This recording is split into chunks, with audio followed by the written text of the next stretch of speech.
This work session order. This is Monday, March 14th, 2016. It is 4:30 p.m. And as usual, we're in the Thomas J. Smith Council Chambers. We're going to roll right downhill. We have a few presentations tonight that we want to get to. So first, we'll be giving away 2 Mayor's Awards, some wonderful people. The second thing on the agenda is a public hearing as consideration of a general obligation loan agreement and principal amount not to exceed $1,350,000.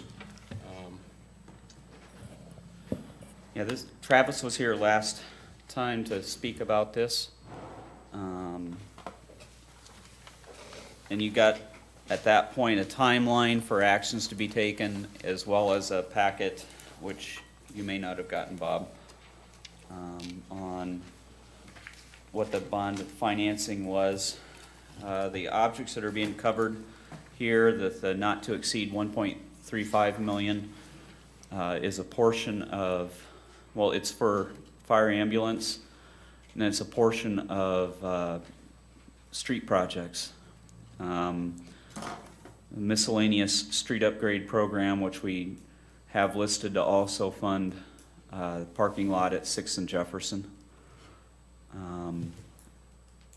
The annual street resurfacing rehab program, which streets were outlined and approved the last meeting, or gone over for what we're bidding out.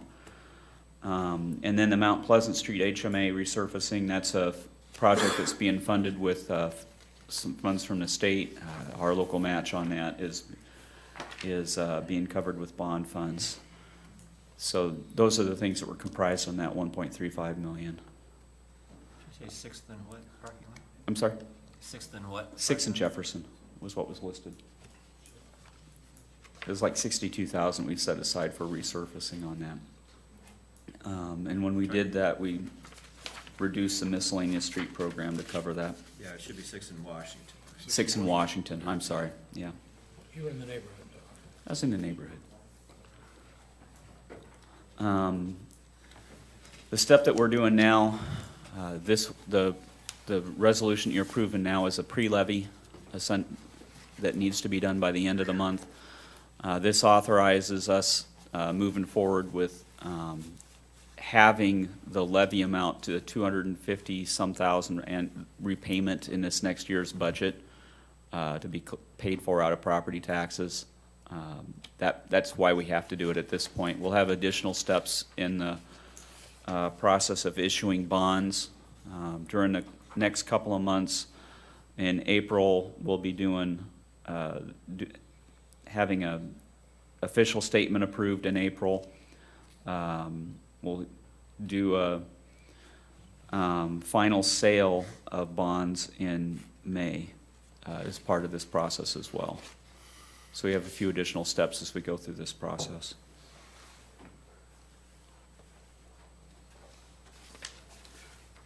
I'm good. Is that enough?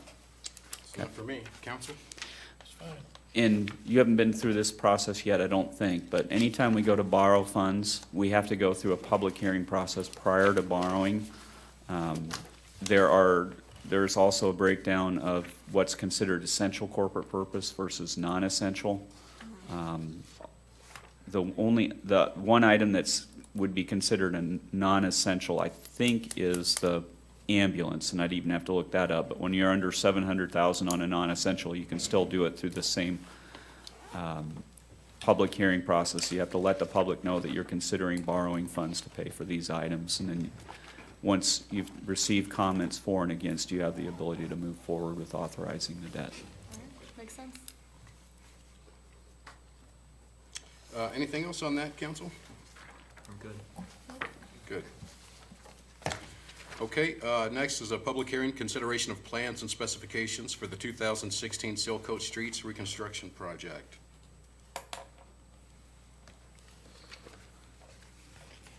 Mayor and Council, last year we did Main Drive through Crapo Park with Silcoat Streets. A few years back, we had an annual program going again, and there was the direction from council that we'd like to return to that and finish up what Silcoat Streets hadn't been addressed. This is that first year of that implementation. The streets we're looking at completing this year are the remainder of the streets within the park. It'd be Potter Drive and Brooks, and Schneider Drive in Crapo Park, along with some of the maintenance drives and the loop connecting Brooks and Potter.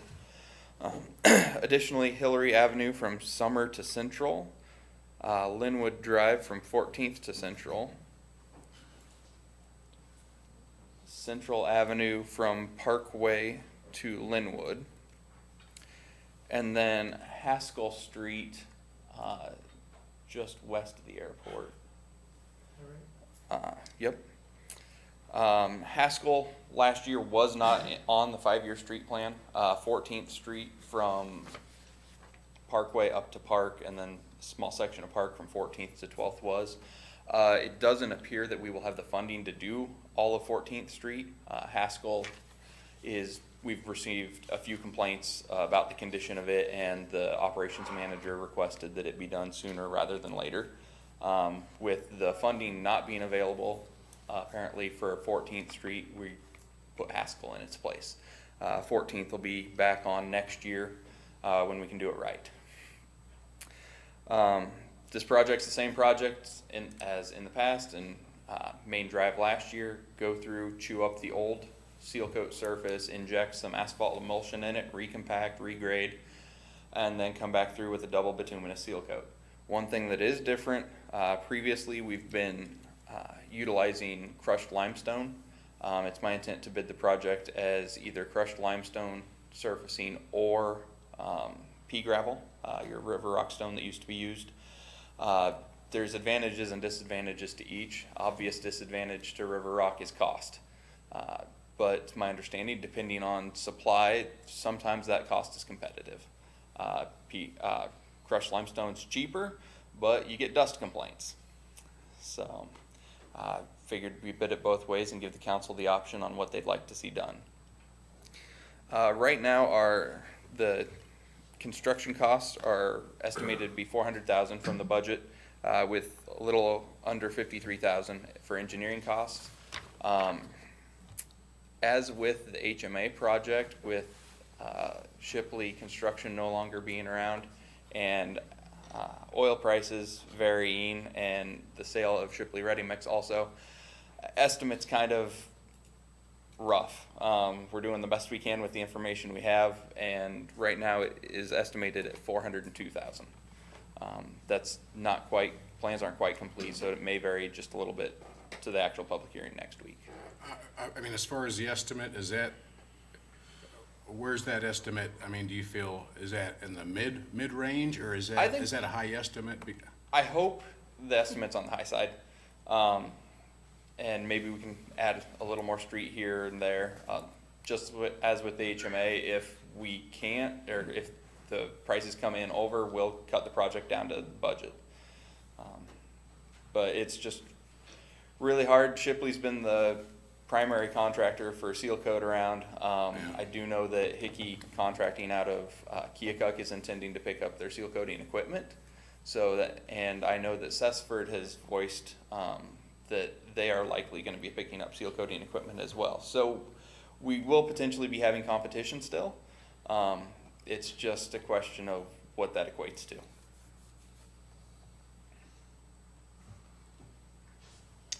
Council, do you guys have any other questions on that? My only question that I'm really not sure how to move forward is on the River Rock versus, Windsor. yeah. I think when bids come in, you'll know which direction you want to go. I mean, there's Is it gonna be that big of a difference? Yeah.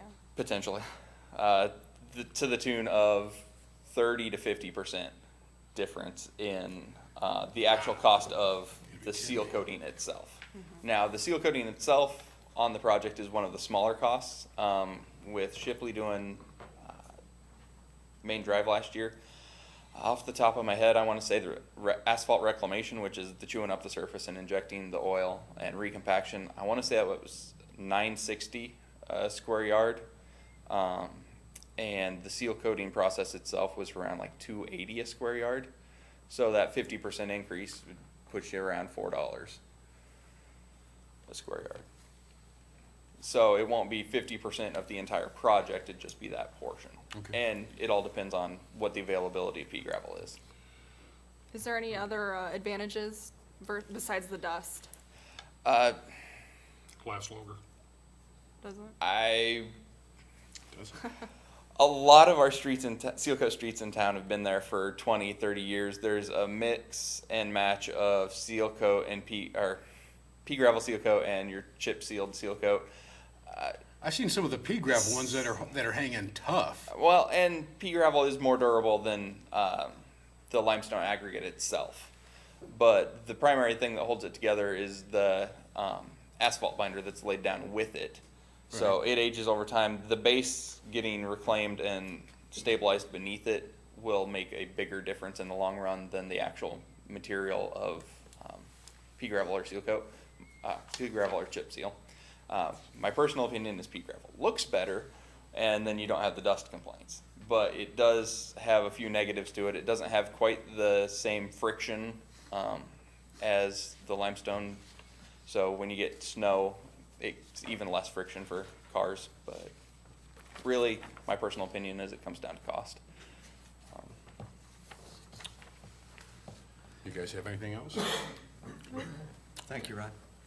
Thank you, sir. Okay, next is a public hearing, consideration of an amendment to ordinance number 3351, Westbrook Meadows Planned Unit Development by adding outlet A to the provisions of the PUD. This is the first reading. Mr. Tislin. This is a continuation of the development that occurred a few years ago on Gear Avenue, the Westbrook Meadows. First edition included 2 duplex structures and 2 fourplex structures. At the time, it was planned to continue that to the north to Outlot A, but they just didn't have final plans or designs. So this ordinance is coming back with the actual setbacks of the buildings based on the placement on the property. So this would allow continuation of the 0 lot line development. Each individual unit would be on its own individual lot, meaning that there would be a lot line between the center of each structure. This component consists of 5 duplex structures and 2 fourplex structures with a new cul-de-sac entrance into the subdivision here. Similar setbacks to the first phase with the rear yard setback of 25 feet with the exceptions of lot 9 and 12. Excuse me, and a 0 lot line setback between buildings and a minimum front yard setback of 20 feet. They will have a stormwater detention area to the east on this property, as well as a recreation area easement contained within the development as well. This PUD does allow this type of development. This amendment just specifies the actual setbacks allowable for each individual unit.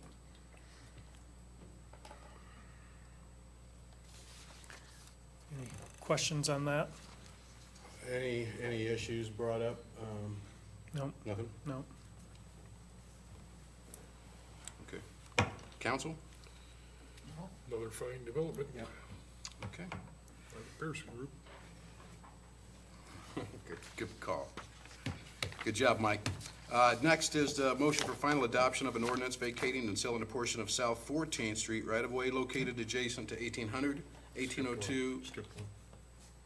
Yes, I did. Thank you, sir. Next, a public hearing, consideration of an ordinance rezoning the property located west of Garden Avenue, Lawn Avenue and Dill Street with R1 single-family residential to R2 single-family transitional residential zoning district with the PUD, Southern Cross PUD overlay zone, the first reading on this one. This again, vacant property at the dead end of Garden, Lawn, and Dill has sat vacant for a number of years. They're proposing to develop this with duplex condos on the site, or townhomes would be attached, single-family dwellings. Similar to the previous development, proposing 0 lot line development, so each individual unit would be on its own individual lot so that they could half of a duplex along with a lot to an individual owner, intended to be owner occupied. Garden, lawn, and dill have long been dead-end streets, so this would connect up the streets through, get this centered here, through the continuation of dill, lawn, and garden with a connection within the development would be a stub at the north end. But again, they are looking at individual lots. That's why the lots look smaller. They'd have individual units on each individual lot. Minimum lot size for each side of the unit would be 3,000 square feet with a combined minimum lot size for each structure of 6,000 square feet. Our zoning code under the R2 standards that they're requesting to rezone to with the PUD overlay is 6,000 square feet for a duplex, so that would meet our minimum lot size to have that size development, so it would meet our density requirements under the R2 zoning. Go through some of the other requirements. Again, having zero lot line development between the structures, a minimum front yard setback of 20 feet, a reduced rear yard setback of 15 feet, maximum lot coverage for the structures within the development of 45 feet. A pedestrian access or pathway shall be designed to connect to the bike trail or pedestrian path that's to the west of this through the development. So they do have a sidewalk connecting from the public street to the pedestrian path to the west of this. A minimum of 15% open space required. All structures shall be compatible in architectural character. Stormwater management shall be designed to meet city code requirements. This would be putting more traffic on Willow onto West Avenue, right? Correct, yep. This wasn't designed as a through street onto Lawrence. I guess this development was designed to connect up Garden, Lawn, and Dill Streets. The limited width of the lot makes it difficult to develop just as single family. To get 2 rows of single family in there, they do have to have reduced lot sizes. And based on the developer factoring his costs in, this is what he feels he needs to develop in order to put those streets in and connect them all up, which is something I know many departments would like to see instead of having 3 dead ends that don't meet our code, having actual through streets or connections through these streets. So that was a big factor within the development. Some of the concerns through the planning commission include the drainage, which is being handled through the platting process. That is part of our subdivision requirements, so they are working through that. They do have a planning commission meeting tomorrow night on the subdivision as well. Other concerns brought up through this process at the planning commission level included the added traffic on the 3 streets there, the density, this is 30 units total, which again does meet our R2 standards, but is more dense than what the typical development out there has been. And for reference, there are 44 existing lots off Garden, Lawn, and Dill of existing homes on the within that area, in this area, and then they'd be adding 30 more is what they're projecting within this development. So again, this is a request to rezone the property from R1 single family to R2 single family transitional, which is intended to be a transitional district between single family and commercial. It is commercial to the west of this property, the Fairway Food Store and restaurants on Lawrence Drive, and the property directly to the west that's undeveloped is commercial as well. So that would be developed as commercial in the future. And then the PUD overlay allows reduced setbacks and within the property and additional lot coverage, but the density is allowed by the R2 standard, so it does meet our density requirements for number of units within this development. I had a phone call this morning from people in the neighborhood. Not happy about that. How long is Garden, Lawn, and Dill? Going Looked twice? at those this morning, about 700 feet approximately. Is that gonna put them in the requirement of having sprinkler systems on those? No, because they wouldn't be cul-de-sacs or dead ends, there'd be multiple access points to within this development. I see. see. So did If the they plan- put in if they'd put a cul-de-sac at the end of each of these, then there may be some additional requirements, but having them all connect so they have multiple access points is the key there. Is there gonna be additional traffic control required on Sequoia or Willow at West Avenue or Mason Road? At this point, there hadn't been any requests or suggestions to do that, that may be based on traffic, that it could be brought up in the future. But the planning commission had no issue whatsoever. I mean, I see one abstain, but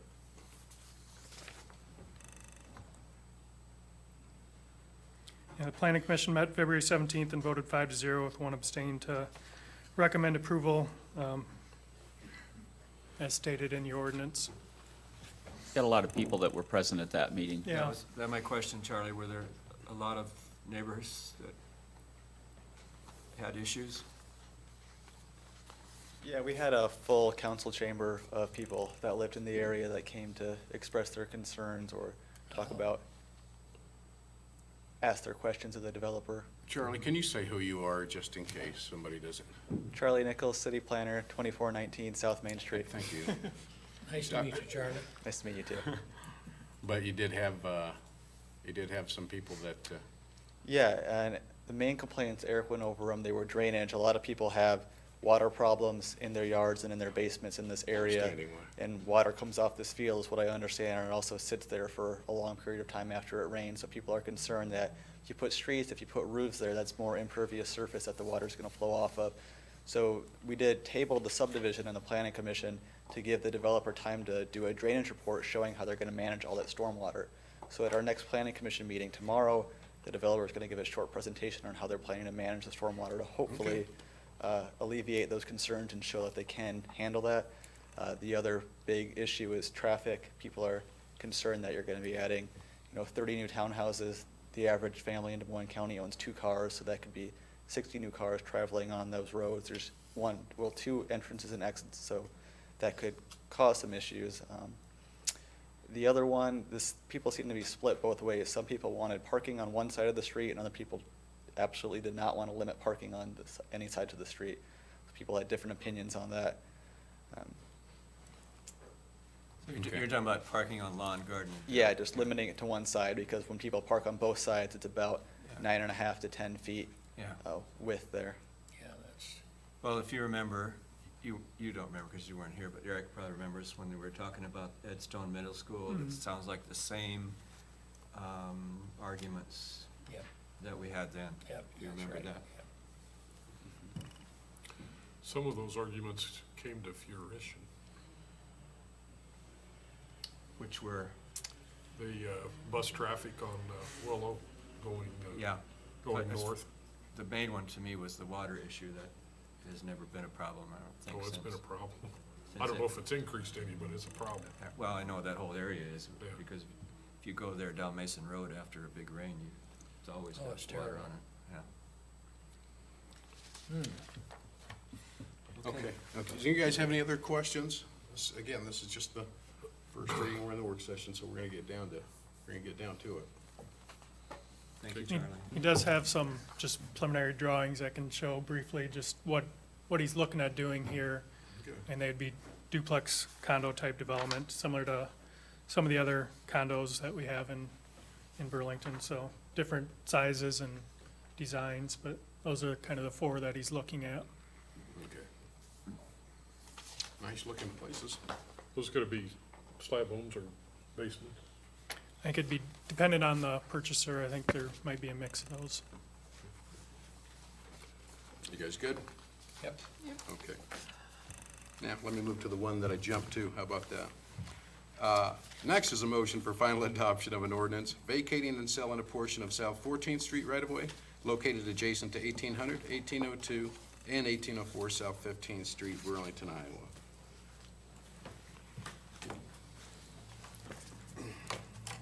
First of all, did we get our question answered about whether we can do this legally or? Yeah, the response from the attorney was if we were looking to add additional, that would be, he would consider that a major change, but seeing as how we're reducing the scope of the action, it wouldn't, they would not classify it as a major change. It's more of a minor change. All right.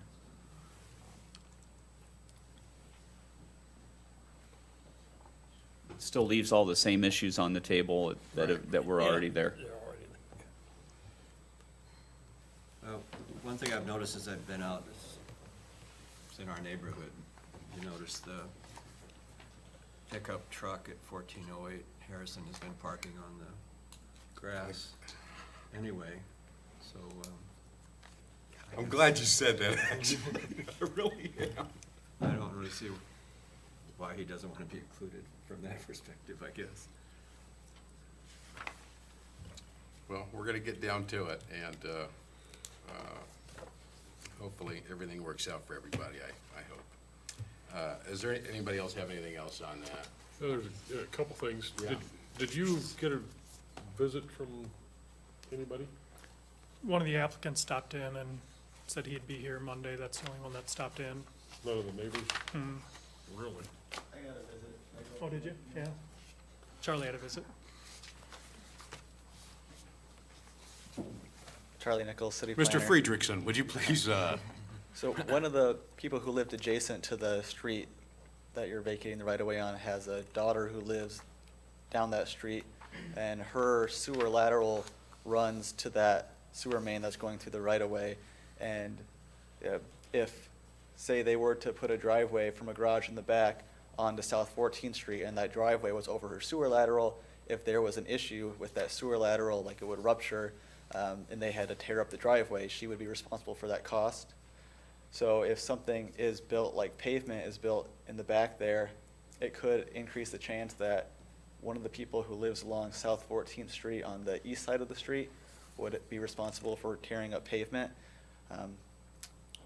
As it stands right now, if somebody wanted to put a driveway off South 14th, I know, which they wouldn't with the alley, but they could, then they'd still be allowed to do that same thing. Just now, I think it might increase the chance that people would put a driveway off that street and could maybe put a driveway over a sewer lateral that's going to one of these houses on the east side of 14th Street.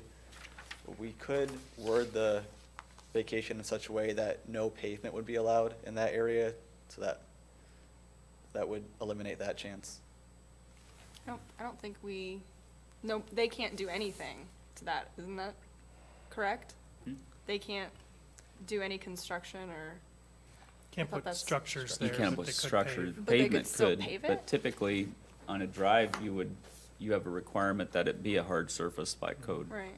So that would be So- counter to what we typically would do, to say that. We couldn't require that they not build or pave over a sewer lateral. And that would fix the issue, right? I think so.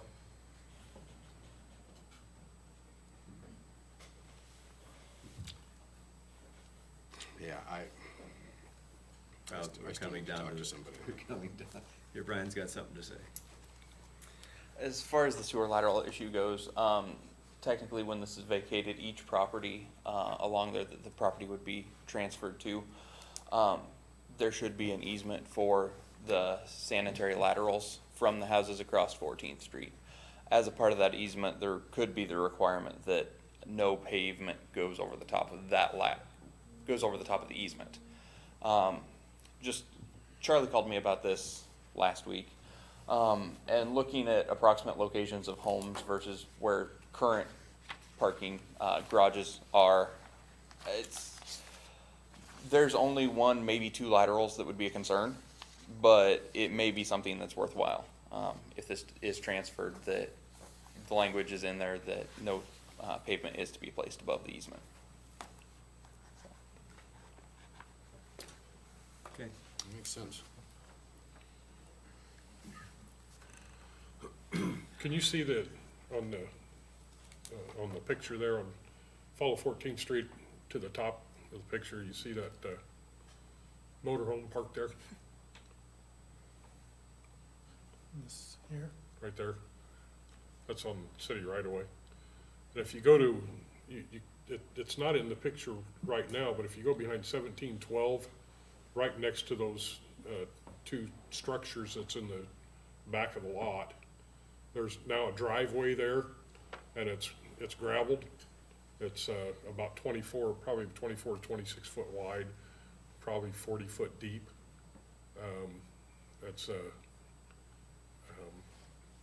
I have a hunch that's what we're gonna see, and the rest of it, we'll see gravel driveways extended and probably not pavement. It won't be legal, but nothing will be done about it.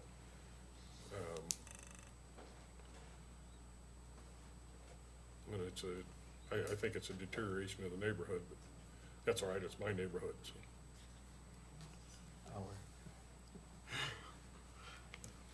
And the guy at 1800 is buying the entrance to that alley. I don't know if he can limit the access for 1712 or not. 1712 has a drive-through garage anyway, so he can find a way around that.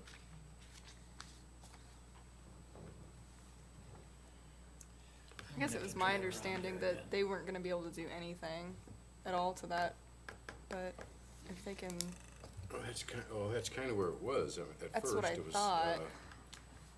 that it was gonna be pretty much a wrap, but, And what is the advantage of doing this? Remind me again. I guess technically they could put a paved drive. Is that what, would well, that be a correct statement? That was the intent, that and possibly a garage. But they really can't do a structure, but they could Can't do a structure though. They could do a paved, okay, so I thought it was they weren't gonna be allowed to touch it at all, but Okay, they so would be able to put a paved drive Yeah. legally. Oh my.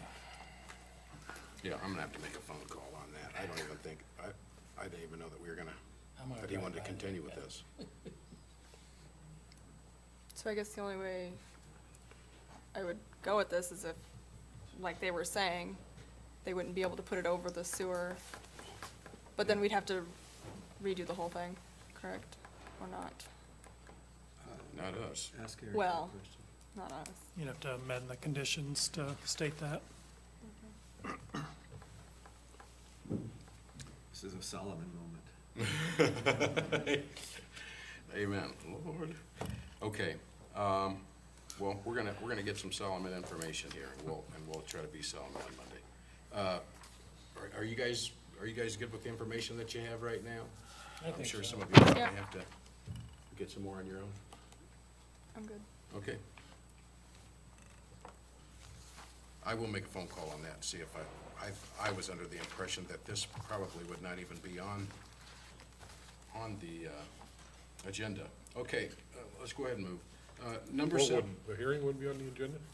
Yeah, I thought they were gonna walk away from it.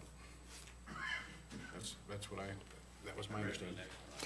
Okay, I'm calling you up. Resolution approving agreement with IDOT, accepting bridge funding for the Mount Pleasant Street Bridge. Steve? Mayor and City Council, this is just a formality. Earlier, you approved requesting this. It is in the next year's budget. What you're basically doing is authorizing the mayor to sign and accept this. We got the letter, I think, February 29th, and we've got 3 years to let the project from that date. So the budget is a little over $5 million, of which we can get up to $1 million or 80% of the funding up to a certain extent. We're gonna definitely use that $1 million. Current plans are to kind of put together an RFQ and go out and start soliciting engineering services shortly so that we can get the design ready and start working on this project as soon as the design and we get further into it. So again, just a formality, having the mayor approve what you've already done. All right. Do you guys have any? We're good. Thank you, sir. Next is a resolution adopting City of Burlington Money Purchase Plan Number 10-8682. Steph? Okay, included in your packet was the memo kind of explaining why we're doing this. It's just, we already have an account set up with ICMA, it's our deferred compensation plan. When Jim was appointed, he elected not to participate in IPERS, and we you approved that you would match the same amount as IPERS, the employer match, into an account for him. So this came up in reviewing of our plans, and it was recommended that we separate this out into a separate money. Basically, it's a separate 401K plan. They call it the money purchase plan. So that's what this agreement's doing. He would be the only employee eligible, and it would only be the city's contributions going into this plan. So all his separate contributions, salary deferrals would stay at the deferred comp plan level, so. And the point to do this, just the basic point to do this? Legal is- requirements for what 457 is a Deferred compensation. deferred compensation, and that's its specific purpose. And when what gets put into IPERS, the city's portion, when instead of going into IPERS into this plan, is not deferred compensation. It's just a different designation or accounting. It doesn't mean a tremendous amount of difference to most people, and if you go from community to community, we've been doing this incorrectly the last couple of years. But if you went across the state, you'd find there are multiple communities that are doing this incorrectly. Some that are doing it right, some that aren't. And all of them will defend the way they're doing it too. I'm sure. You're not planning on retiring, though. Sometime. We say that's why he works every day. Are you guys good? Yes. Okay, awesome, thank you. All right, the consent is a resolution approving, renewal of taxi cab. Number 2, resolution approving the Burlington Avenue Extension Acquisition Plat. Can we go back to the cab thing for just a minute? You bet. I was waiting for one of these to come up. Major, do you know, does Uber have any requirements here in town meeting any of the standards that our cab companies do? Uber, is that what you said? Huh? What did you say? Uber? Oh, Uber. You're talking Yeah. about Uber cabs? Yeah. Yeah, We have not seen them here with, the closest we've seen those is the Quad Cities. They had a few of them up there, but we have not had any applications for those here that I'm aware of or that the chief has made me aware of unless you I know think there somebody. might have been somebody in the last couple of weeks, but I'm not exactly sure where that went. And That him would and be I a have- question to ask of either Kathleen Katie or of the chief to see where that went. Yeah, But I him know and that have there not was an discussed it. inquiry into it. We don't have anything that would, on our books, do we have anything on our books that they would have a requirement for? No, not that we looked at initially. The chief and I looked at that probably a few months ago, but Right now, at the state level, there's legislation that they're considering that would put some level of requirements, but what I've seen on that, I think, is about proof of insurance, liability insurance coverage, and that's about the extent of what I've seen. I don't know if that gets to what you're trying to find out about. I just saw one, that's been parked down on Yeah, Agency, yeah, I think they've been around here the last been- couple of weeks. advertising on it, and, Here in Burlington? yeah. Yeah, Yes, I haven't seen that. that's what, I think it's just been the last couple of weeks, but I've seen none of the people that were involved in those communications are in this room, so, as to what has been asked of or what's been provided. They've been there for about 3 months. So I don't know if they're functioning or not, I just know that they've got the name on the side of the SUV and the phone number, so. Well, they're not registered for Burlington, so. I just Yeah. looked. That's what I want to find out. I think it's unfair that that we regulate a couple of companies locally and somebody else could come in and take business away from them. Good point. You guys good? Yeah. Okay, number 2 is resolution approving the Burlington Avenue Extension Acquisition Plat. This came up, came up with the Hy-Vee gas station car wash development. A portion of the Burlington Avenue that the property at 2500 accesses is on the Hy-Vee property. And they propose to dedicate that as right-of-way so that it can, I guess, have proper access to the property at 2500 instead of through private property. It goes through right-of-way, so it's a tenth of an acre. That would be dedicated as city right away.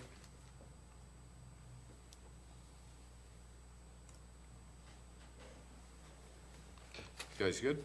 Yep. Okay. We have three set date, three public hearings. The first one is a consideration of an ordinance amending ordinance number 3360, being an ordinance creating the Burlington Crossing PUD Plan Unit Development by making changes to Section 5E signage.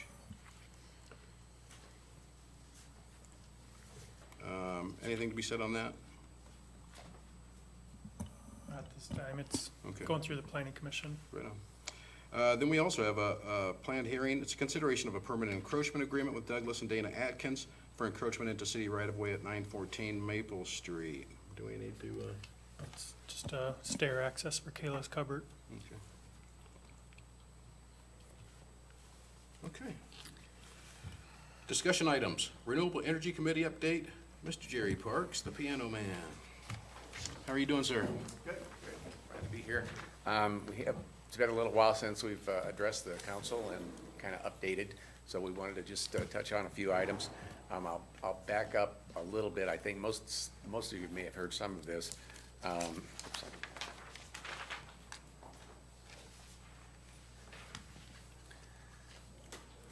The primary reason we came here today was just to express support for the roundabout project on West Burlington and West Avenue.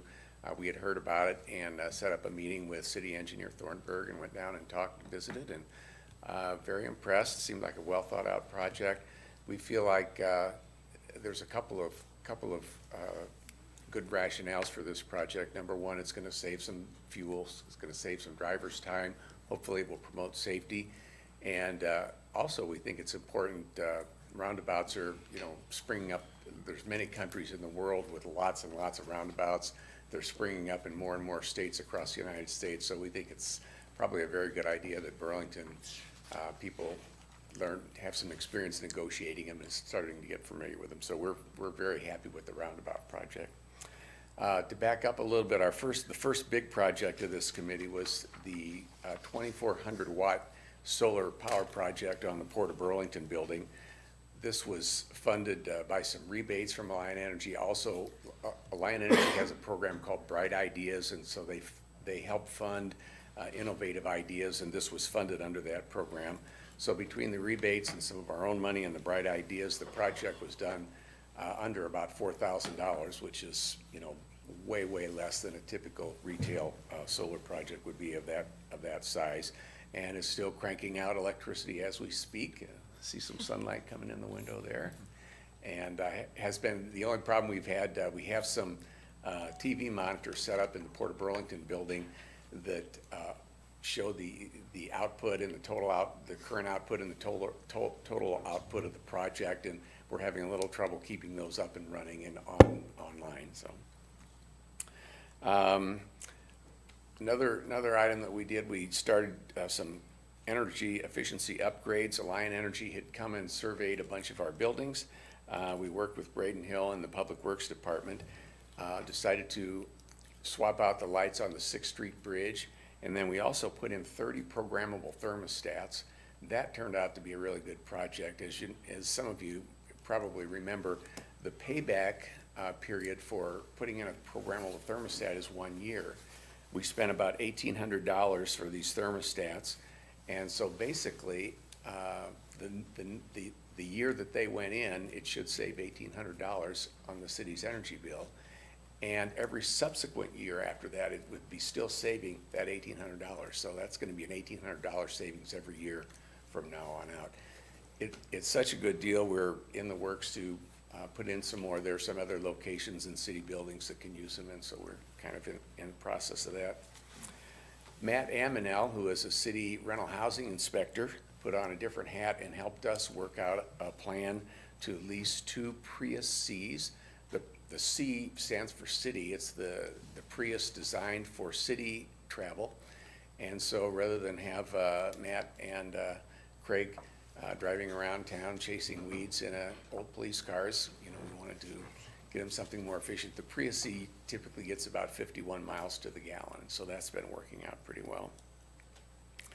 Last summer, we had an entry in the Steamboat Days Parade. We had Paul Gorell with his a wind turbine pulled on a trailer. Which was on a pretty trailer. cool. Yes, it was. That was really cool. And yes, we had Mayor McCampbell driving one of the city Prius Cs to demonstrate some high-efficiency cars. The wind turbine was turning as it was going in the parade and producing electricity, which was running a radio and producing music, you know, as we were going down the parade route. I think one of the most eye-catching things in the parade, we had a Nissan Leaf, and then on the sides of the cars, we had placards explaining what kind of mileage they would get in, mile per gallons equivalents. And the Nissan Leaf gets 132 miles per gallon if you convert the electrical, however they do it, to what a typical miles per Who had that? Was that our was friend from Illinois? Jeff Lineberger, Okay. yeah. Yeah, some of you have been on the council a while, remember that we begged to have the ordinance tweaked just a little bit to allow for people across the river, and that's worked out really great for us. Jeff has been a tremendous asset.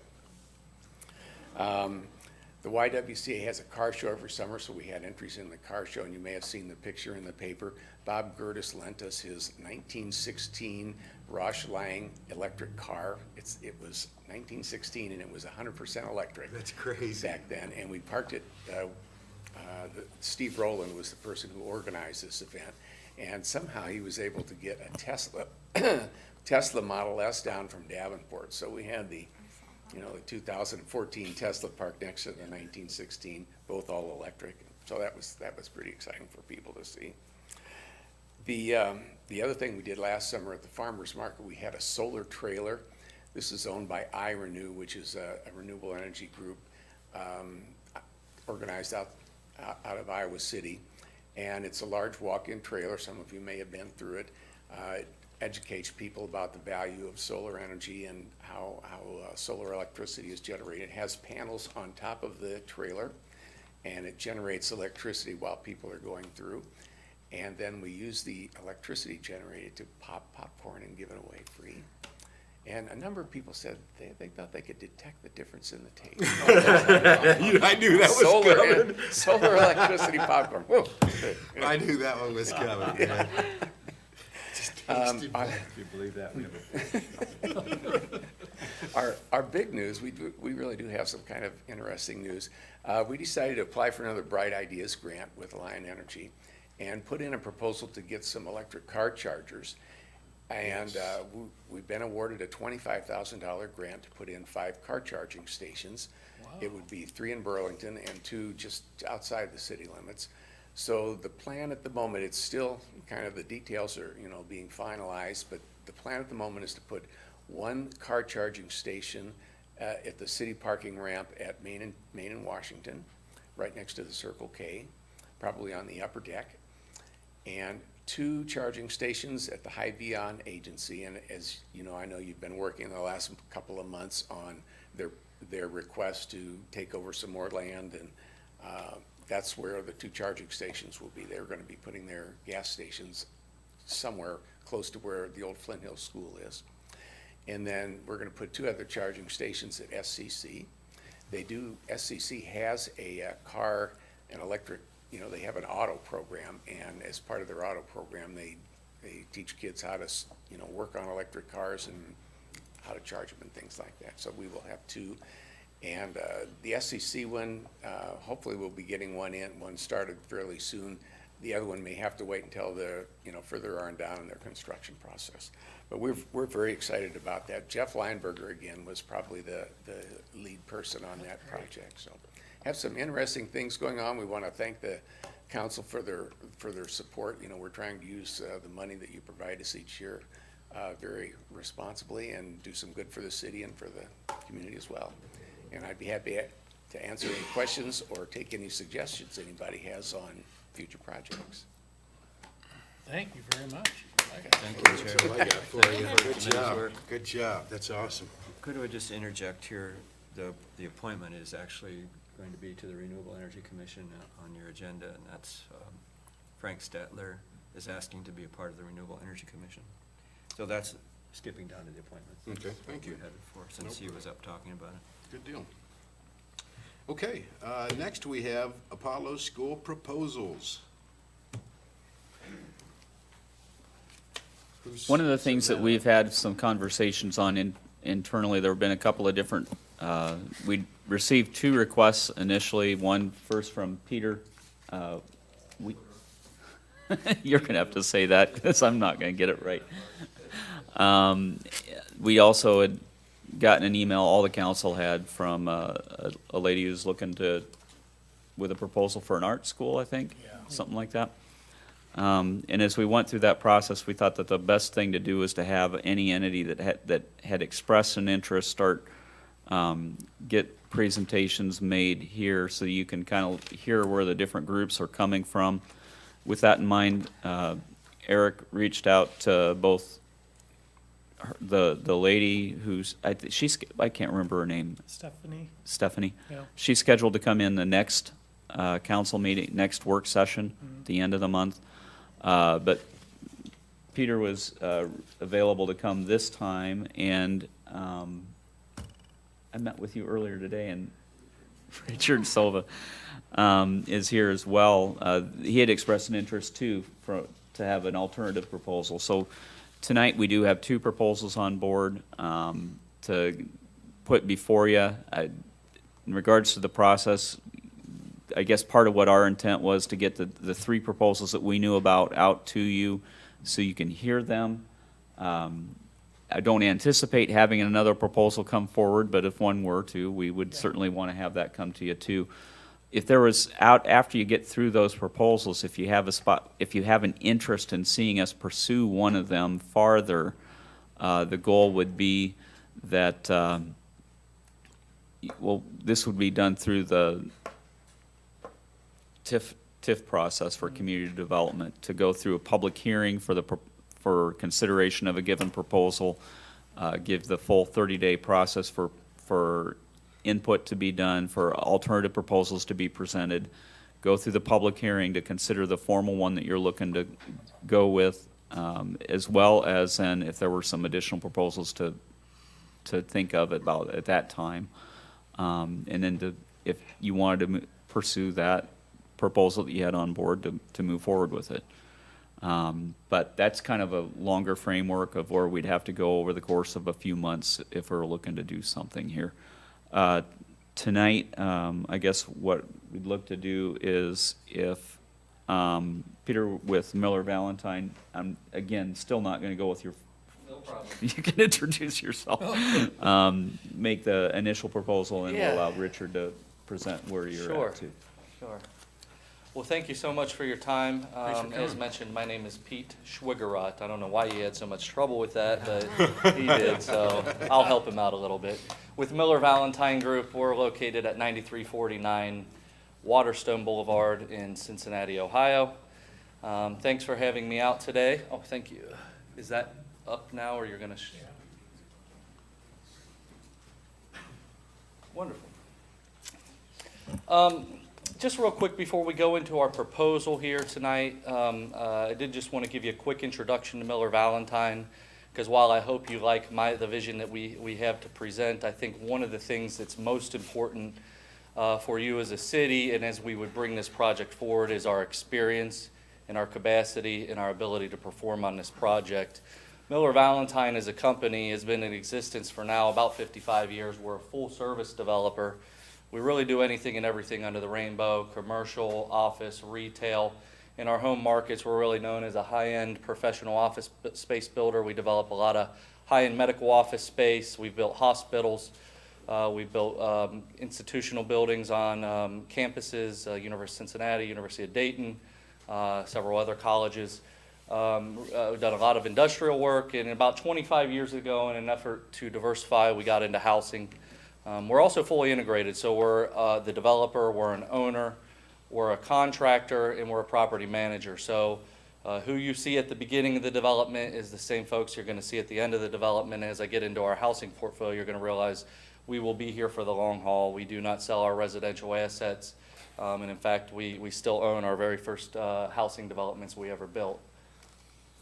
Is there a certain way there we go. I passed it. You still own from 50 years ago? Well, our housing division has only been in existence for 25 years. So from 25 years ago? Yes, our very first development was in Lawrenceburg, Indiana, a 8,000 person town along the Ohio River. We built a 62-unit development there, using some of the same funding we're talking about using here, and we still own it, still manage it. In fact, just 4 years ago, we reinvested $11 million into the facility to improve it. 25 years of age. Properties need some attention, and Miller Valentine is a long-term owner, and really as a relationship builder and a community development builder, we like to reinvest in our properties and keep them in the best shape. And so certainly you go look at our product that's 25 years old, you're gonna notice it's a different design, it's from a different era. But what we're proud about is you're gonna see the same quality you see there as you'd see in a property that might be only 5 years old. Sure. But as you can see, over 25 years, we've developed over 13,000 units. It's a mix of affordable housing, workforce housing, senior housing, market rate housing, and for sale, condos, homes, really anything and everything under the rainbow we have done. As we've grown, we've expanded into 18 states. One of those is Iowa. We came into Iowa about 6-7 years ago. Since then, we've developed 8 developments in Iowa, and I'll go over those in a moment. With the experience and the amount of development we do on an annual basis, we're considered around the, this was 2011, we were considered the 11th largest. From year to year, we end up anywhere from the 10th to 20th largest multi-family developer in the country. We're normally doing about 10 to 15 projects a year in a mix of variety of states, and including a mix of product types as well. So, with that, we have a tremendous amount of experience and capacity. Because this is an existing building, some of these projects I'm going to show you really do lend themselves to adaptive reuse. The Alexandria was a historic hotel in inner city Cincinnati, not quite downtown, but right outside downtown.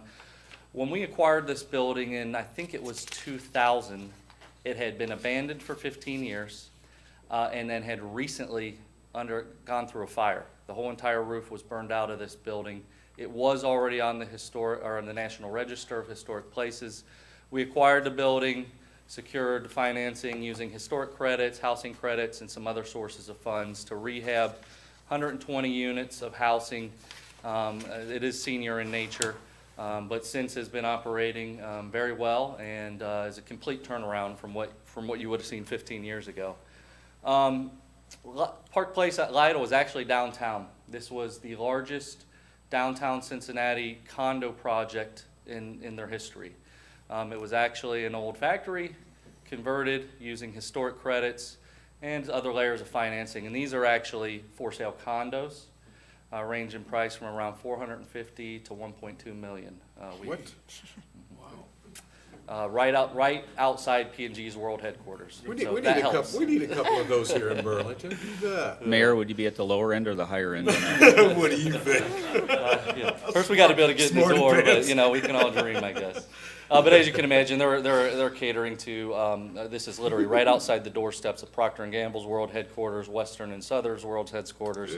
Yeah. So it is the right place and for that type of product. And since then, really, downtown Cincinnati's been gangbusters. So we're excited about that in our backyard. Grant Place in Dayton. Now, I like these pictures because it really lets you see the before and after. What can be a boarded, dilapidated building that is a blight and a nuisance to all communities. We all have them. And no community is without these types of buildings. But you can see the end result. This was converted using housing credits and historic credits to build 70 units of housing. I think the key point here is how complicated these adaptive projects are. It's not easy. You're not just going and getting one layer of financing. You're getting another and another, and then before you're done, you realize you need another and another. So you really need to know your sources, know how to get these done, where you can go find the gap fillers. But ultimately, 9 layers of financing later, you've got a project that can be built. And we'll kind of go through some of those layers of financing. We're going to need to do something here in Burlington here shortly as well. Offset Roberts, this is my most recent that I can show you in its complete form. This was a vacant hotel, sat abandoned for 8 years. 2000, the crisis really took it under. It was about to convert into a high-end condos by another developer. They were defaulted on. We bought it from a bank. After the fact, it sat vacant for 8 years. We then finally secured housing credits and historic credits and used some city financing, AHP funds, county money, really anything and everything, facade grant funds. It was again, you can see 11 sources. I think this is the record for the amount of different sources used in one project. But this was neat because it actually included a first floor retail. We used the old restaurant is actually now a new restaurant. We worked with the city, created a business incubator, and they actually now lease out. Business incubator. Business incubator. Basically, it's an office space where instead of creating your 1,500 square foot office, you just rent an office within there, and you have a shared conference room. Okay. Some folks are actually just renting a cube. And you go do your work, gives you a chance to interact, engage. How big is socialize. that starting to be in the bigger cities? You're Is seeing that it. really, I mean, is that moving like they said it was going It to? it is. It's normally driven mostly by either community development corporations or local not-for-profits, or sometimes, in the case of the city. In this case, Muncie had created a redevelopment commission that they then acquired. We condoed this building, we deeded the first floor retail to them, and they're actually operating this as a business incubator to encourage and facilitate new business. So it does take partners, it takes a local partners, but it's certainly something that can be considered in all projects. And I have a feeling to some extent this may have some mixed-use components, and I'll try and get into that a little bit as well. But I think really this kind of shows how you can take a building, repurpose it, find multiple uses to put inside it to make it work together and bring back the energy that you need to a building in a neighborhood. This is actually downtown. Since this was built, Marriott, who didn't want to build downtown because they were afraid this would become another hotel, then now is building a $16 million facility across the street. So it shows how activity can spawn activity, and how one project in a neighborhood can really bring back a neighborhood, or at least start the turn.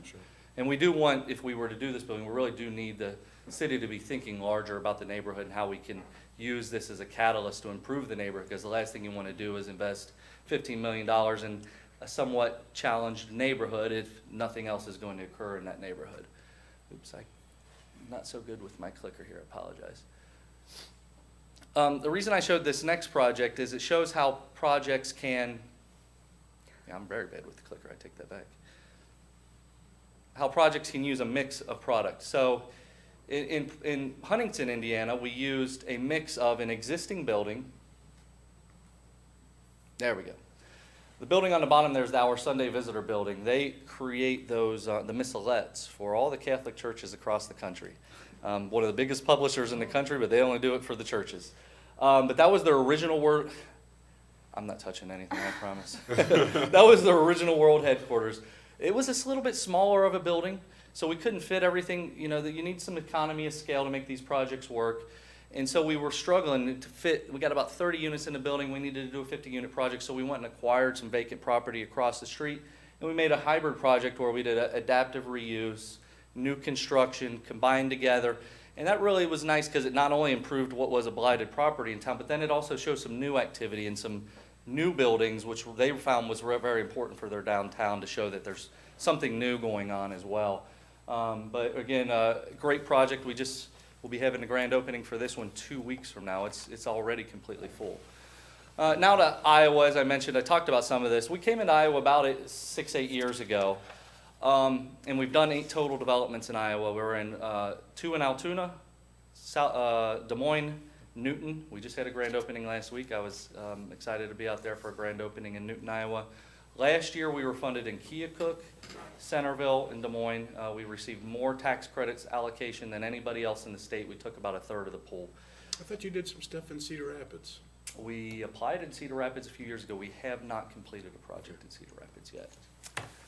You might be thinking Richard has something in Cedar Rapids. Okay.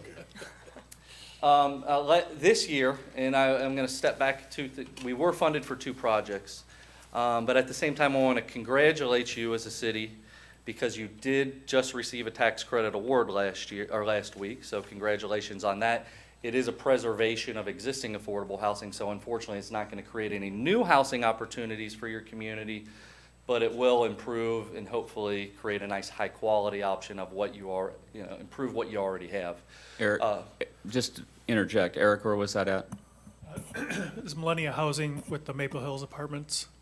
Wasn't aware that they had even applied, so. it's- They've been working on trying to get that funding secured for at least, this is a third cycle that I guess Yeah, I'm at least aware of. on. 3+ years, so. So, Maple Hills. Yeah, and for what it's worth, I think it was the lowest scoring project in the state that was funded, which is great to get it through. I mean, it sounds like something that couldn't score well, but it slipped through. Unfortunately for us, and this is kind of, Richard and I are technically here separately, but ironically enough, we have done some development or attempted to do some development together, one of which was the Apollo School that was not funded, unfortunately. So we're sorry to say Salter- that. Salter School. I'm sorry, Apollo School. Let's hope we get an opportunity with the Apollo School. So the Salter School unfortunately did not get funded. We are still very perplexed by this. In our world, the score was technically high enough to be funded. In fact, Miller Valentine, as I said, received 2 awards, and again, I think is meant more than anybody else in the state.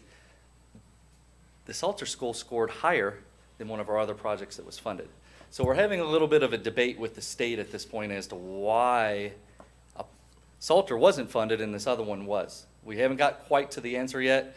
For what it's worth, this has already been approved by their board. There's nothing we can do to change what they've funded. But I'm hoping by the time we would go explain to them and understand, well, what happened, who knows, maybe there'll be a way that we can make an argument for something for the future. I don't Use your know. leverage, my friend. Try every angle I can. So again, I want to thank Richard and the city for all the support you gave us in the Salter School effort. I'm perplexed a little bit, still trying to understand why. When we find out more, we will let you know. I've expressed to Richard that if that project were to attempt to go forward again, we would certainly be happy to facilitate that. If it's not, we are certainly all about the Apollo School. And really, the Apollo School can compete better than the Salter School can. We've really been looking at this building for over 2 years now. My meetings go back with various council persons, staff, et cetera, and trying to find the right site and get the timing right. And unfortunately, we were not able to do that for this year with the Apollo. Hence, I joined and attempted to assist Richard in his efforts with Salter. Miller Valentine, in the scoring system, if you have certain levels of experience in tax credits, you score better. So we were able to bring some scoring to the application that it otherwise couldn't have had because of the amount of business and work we've done in the tax credit world. Unfortunately, that still wasn't enough. We'll certainly be working with the state agency to figure out what went wrong and why these weird things have occurred, and as soon as we know, we will convey that to Jim and Eric so that they can convey it on to you. I know that's not what it's about, but I did want to thank everyone for their time and the support in that.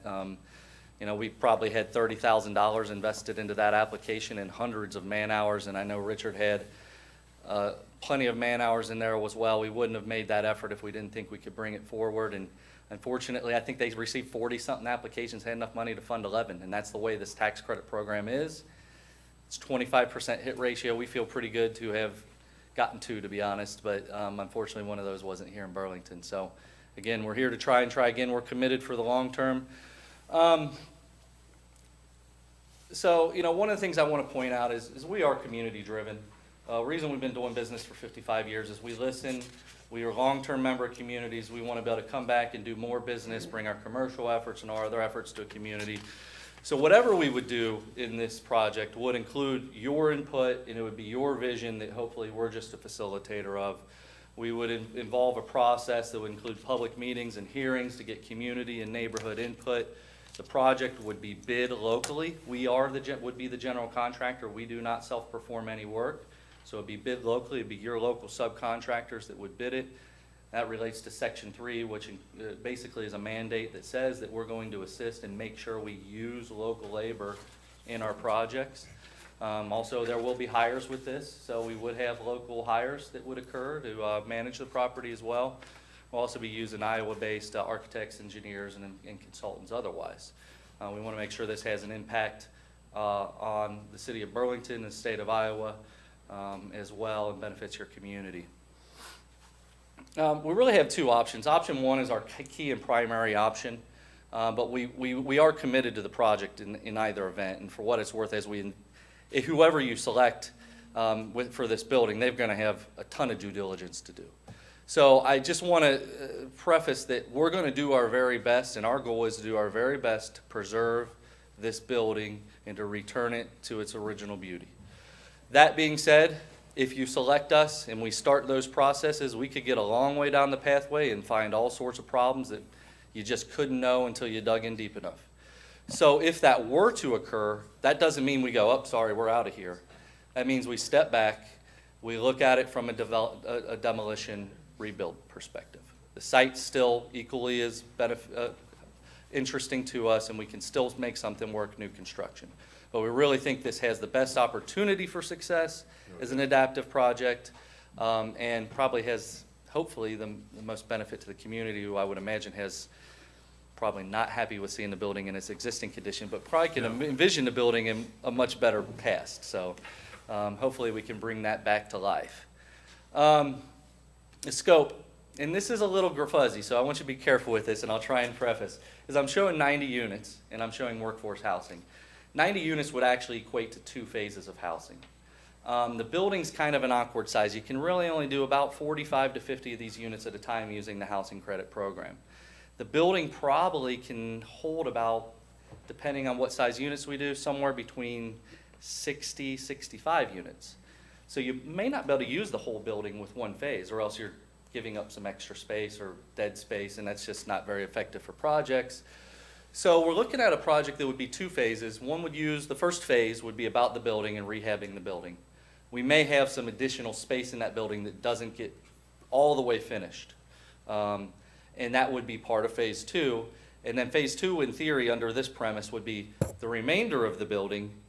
Plus, we would then be looking to do some scattered site, single-family homes around the building on vacant lots in the area. How do you define workforce housing? Workforce is really targeting your working class citizen. So whether it be your firefighter, your police officer, your educator, your service industry, your street crews. So are there income? Income based. There are some income restrictions. It will have a variety though. So it'll have a market rate component and a tax credit component or income component that would target 60%. Similar to the Salter or similar to what was just funded. The tax credit program requires their dollars be used on 60% AMI, 60% adjusted median income for the county. And with that, though, there are incentives to also including market rate units. So we will have market rate units. It would probably be somewhere between 10 and 15% of the units. Some neat things about tax credit, so it's a one-time test. So say you're a starting teacher and you're making $35,000 a year and you got a couple kids, you might meet the income criteria because you're just starting your career. You live in this unit and we give you a great rent rate, and then as you grow your career, maybe 5 years later, you're making $55,000, $60,000, which is above the bar. You don't get kicked out. Once you're in, you're in. You would only have They would adjust your, No, it wouldn't even adjust your rent. It's just a one-time test. So once you're in, you're in. If you leave and then try and come back when you have made more money, That's a difference, yeah. yes. But once you're in, you're in. So it's a great way to get young families in, allow them an affordable rent, allow them to then save some money so that they can then enter ownership earlier. If we got to the phase 2 that included the single-family homes, the neat component there is their 15-year lease purchase. So you actually end up in an ownership conversion at the end of the period. So that would, in theory, be part of the phase 2, though, more than phase 1. Phase 1's all about the school. So depending on if we get 1 or 2 phases, this could range anywhere from 50 units to 90 units. We're hoping that we can think bigger about transforming the neighborhood, and if we're going to do so, I think we got to be thinking about more than just 1 phase. We will be designing to historic standards. We would apply and get the building on the register and utilize the federal program, which would assure that it's preserved in its proper conditions. We'll also be using brownfield and grayfield credits through other sources. It would be built to green building standards. In Iowa, they call it the Green Streets program. So it'd be all green building design, highly energy efficient. Obviously, the final unit counts to adjust, and we'll use the LIHTC program to make sure we can maximize what we could do in any given phase. The product would be a mix of 1s, 2s, 3s, and 4s. The 1s, 2s, and 3s would be all up the Apollo School building.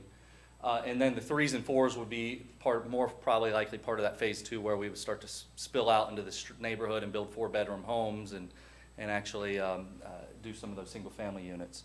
There'll be very unique loft-style apartments that we would build in those spaces. They're high ceilings, a lot of exposed, a lot of what you see in urban revitalization type projects are really expose and show that structure, those original structures. It'd be a 100% accessible development, and it would have a full spectrum of amenities in the units, your AC, your dishwashers, your disposals, anything and everything you would expect in your home, I bet we can find in here. Even the bedrooms, we're doing walk-in closets and things of that nature. They are true homes when they're done. Community amenities, we'll have on-site management, we'll have a community room, we'll have a business center, we'll have a small theater, we'll have a fitness center, supportive services, so these are just services that help residents access to childcare, access to transportation for those who might need it, etc. We are planning to preserve the auditorium. It seems like I haven't been in there yet, but it seems like a pretty unique space. As of now, it's the intent, if we were to use the credits, they're likely going to make us preserve it. And so figuring out what to do with it's the bigger challenge, and I'll go into that here in a second. We would be providing parking per unit, outdoor areas and spaces, playgrounds, etc. We've actually been doing indoor playgrounds in a lot of these communities, like almost like your McDonald's setup, so that if it's wintertime, the kids still got somewhere to go and be active. What we've done, we're doing in downtown Dayton, we're using the historic arcade and we're turning it into an art space lofts, where we really have integrated an arts district that they're creating in downtown Dayton with housing and actually creating artist lofts and so forth. And while we haven't really investigated deeply how deep the arts community is in Burlington, we have kicked around the idea that this might be an art space community, meaning we'd actually create some of these units as live-work units where an artist would have space to do their work in their unit or potentially provide some artist space studios as part of the community amenities so that we can encourage local trades, creative thought, creative thinking, and really integrate that into the project. That is just us touching the surface. We obviously got to do a lot to understand what the needs are in the community for that. Ironically enough, we come in here and somebody's talking about an art school. So there are some spaces in this building that I can't use, and if we find the right partner, and we are looking for local partners that might be able to help us use some of these spaces. So keep that in mind as you talk to some of the other folks interested. Maybe there's ways we can work together on this building. I've done some sketching. These are some original sketches here. These units are set up mostly as 1s and 2s, but we're basically getting anywhere from 20 to 25 units per floor. All units are going to have strong light. One of the good things about this building, it's got a lot of interior light wells and stuff that allow some of the internal building to function. But again, we're trying to preserve the original auditorium space. We may try and preserve one of the gymnasium spaces for amenities, but this would be the second floor. There's the first floor, and then the basement floor. Again, this was more a space study to determine how many units. This shows about 70 units in the building. So again, if we do a phase, we're either going to have to find a partner to use the rest or come back and do future phases. I'm showing you these homes. These are some of the scattered site homes we built. These are 4-bed, 2-bath. They're throwback, so they're intended to fit into these old neighborhoods. They're old bungalows and cottages that really take a lot of that historic and old school look from the 20s and 30s, which really somewhat dates the neighborhood, and I think they would fit real well into that architecture. The 4-bed, 2-bath, 2-car detached garage. It says 1,350. These are 1,500 square foot homes, so they are lease purchase. But I think they would fit real well into the neighborhood if we could get to that second phase. So I just wanted to show you what we thought might be there.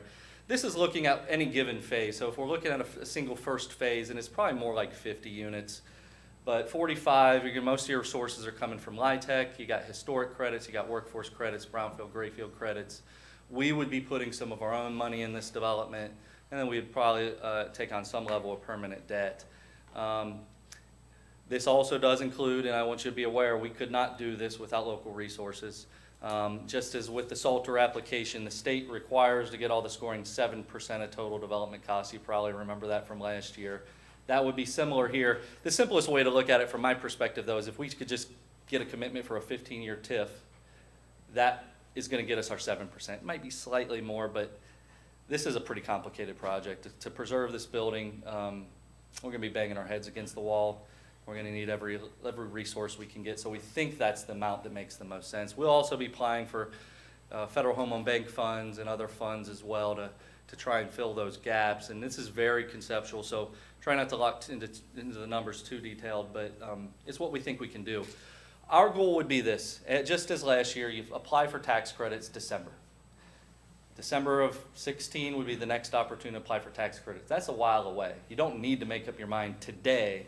But the problem is that in order to make for a successful application next December, we're going to have to go line up some other sources so that by the time we got to the tax credit process, we could say we've already got our historic designation, we've already got our brownfield credits, we've already got our workforce credits, and now all we got to do is have IFA fund the tax credits and we're done. So in the perfect world, and you get to determine the schedule, but in the perfect world, you would identify and select your ideal partner March, April, and try and making a decision on that, who that might be maybe by the end of April, so that May, June, July, that person, if they were to do what I'm planning to do, we could go secure the workforce credits, put the building on the register, get all of those other ducks in a row, so that by the time we got to December, we're sitting in the right place. So certainly happy to answer any questions you might have about us or our proposal. I hope that gives you a little bit of the detail, and certainly I can bring you more detail as we move forward with the project as well. I'm excited to have you looking at the building, and I really would like to see something done with that. So I'm hoping that we can get something worked out. I spent 14 years of my teaching career in that building, and it makes me sad to look at it, so I wish you well. I hope you get it done. Yeah, it seems like you have. You or whomever. Huh? Go ahead. No, No. I'm done. It seems like you have a lot of great ideas, a variety of things that you can do or want to do. So, thank you for the Thank you. presentation. Appreciate your time. This is not within our extended 10-year tax abatement schedule area. As he mentions, a TIF, given the structure of where our tax abatements are versus where this property sits, a TIF, if you were to look at being a participant somewhere along there, a TIF rebate would be probably a better avenue if you're willing to consider that type of an abatement structure. Part of any discussion with either of these two developers or anyone else, if something like this comes up, if you're doing it for trying to get this kind of credit, you also have the value of the land and the property itself that gets to be considered as part of whatever that match is on there. So that there's some other discussions that can be had about how that structure works.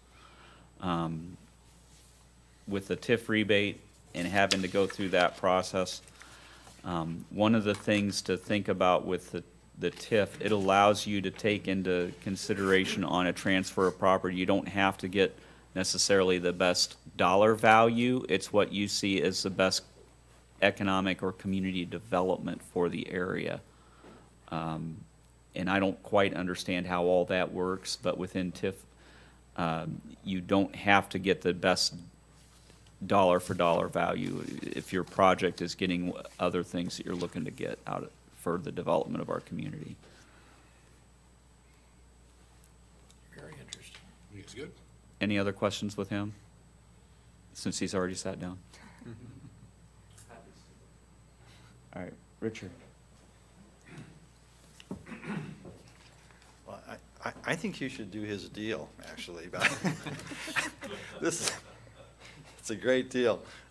No, very honestly, Miller Valentine's is a spectacular company. They have more experience than anybody else who's developing in Iowa, for sure. I would look at this development probably with a company called TWG Development, and I did not bring the whole resume of TWG because I really didn't think that that was the purpose of this, but we could have brought all the pretty pictures and so forth and done exactly what Miller Valentine did, just so you know. It's a very, very large, experienced company. We are, with that company right now, we're doing 3 projects in Iowa. 2 of them are historic rehabs. One is the Register and Tribune building in Des Moines. It's a $27 million development, historic.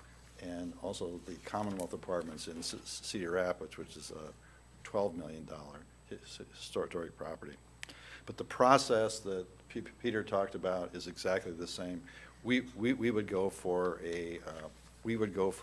exactly the same type of tax credits. We'd go through the Iowa Finance Authority. The difference between our projects are we did not anticipate any type of off-site housing, and I think that's what you're talking about, right? Off-site or on-site? On-site and off-site, right. So there's a large piece of land there. Obviously, it's included in the site that we would want to fully develop. But the number of units that we talked about, I think our architects estimated that at probably in the existing building, 50. A possibility of working with SHPO, which is the State Historic Preservation Office, of maybe increasing that slightly. We have a very good relationship with those folks. Like I said, we have two projects under construction now with the State Historic Preservation Office. And they are a challenging group to deal with, just so you know.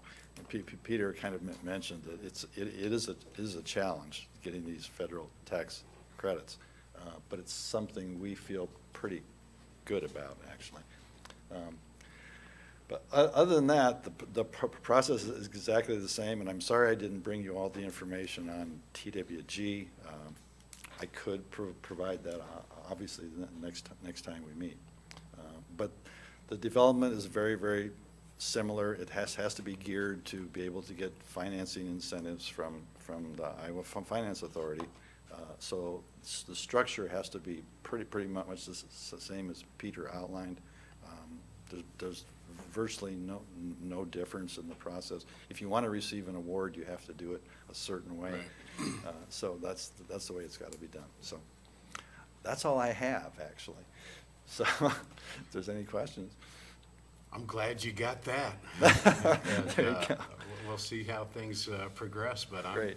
Again, I'm just excited that, I was excited the first time you came to Burlington. I'm glad you came back, and the same with you. Great. Hopefully we can get something worked out on that. It's a terrific building, and certainly we would like to have it preserved as you would. And I think I mean, the bones of the building are great. I've been through it twice now, actually, and I think it's a spectacular. I walked with the mayor through it. He told me stories about the building. So, anyway, that was great. But that's all I have. If there's any questions. Can I just ask a question about the solar school? Sure. Project? Do you have any other take on it? Why it may not have gotten funding, or? No. No? Not at this point. I think we will. Have you talked with the property owner on? Yes, I have. And advised him? Not a happy person. I'm not happy, and you're not happy, but that's the way these programs work sometimes, so. Okay. All right. Thank you. Thank you, Richard. We appreciate it. Okay. Next we have Flood Mitigation Phase 5 Steering Committee.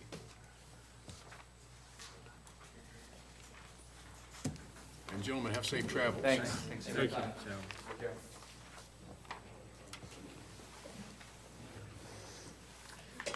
So we're in the phase now where we can start doing design for the first phase of our flood mitigation project.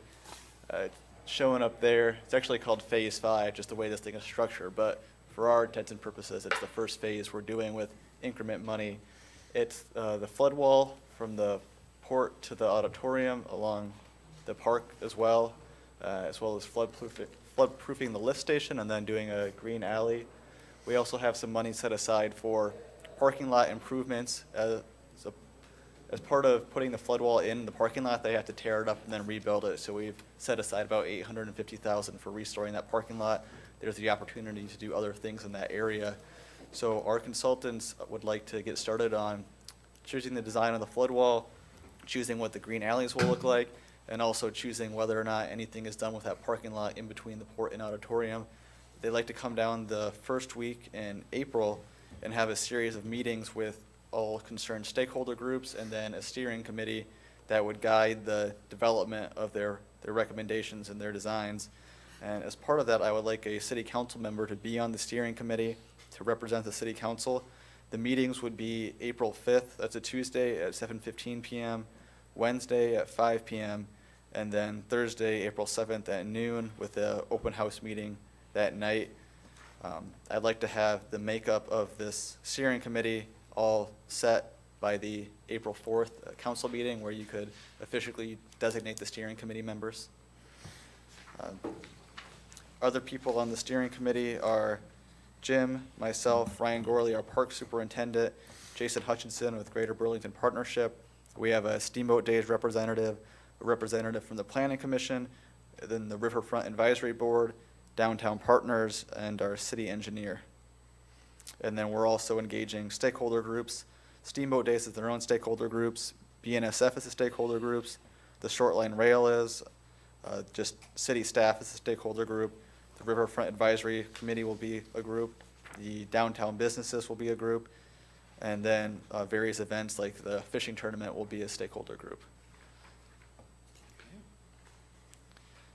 Is there anybody from the council that has a desire to be on the flood, on the steering committee? Is there anybody that really wanted to be on the? I would if nobody else does. Is that something you wanted? Ching, we have a winner. It's a busy week. Pardon me? You don't get paid extra, do you? No, I don't care. Is that gonna change your? I wouldn't mind. Just each one of the council members give me a Gosh, portion there. gosh darn it, if somebody's getting $1, it's gonna be Bob. We may provide cookies and water at the meetings, so. Pardon me? We may provide cookies and water at the meetings, You may. There you go. maybe. Or nuts and raisins. Can never go wrong with that. Okay. Good deal, good deal. Well, we're getting excited about that. About a Things whip are in the starting to chair. come What? together. so- About a whip in a chair. You have to bring your own. Yeah, you'll be I making the will. call on that come in April, yeah. Are there any other questions on that? You guys good? Okay. Awesome, thank you, Charlie. Moving Charlie, on. thank you for all your work on this. No I doubt. really, really appreciate it. No doubt. Thank you. Exciting project. Yeah. Okay, next we have the removal of private inflow sources from sanitary or from private inflow of product from sanitary, however you want to look at it. Thank you, Ryan.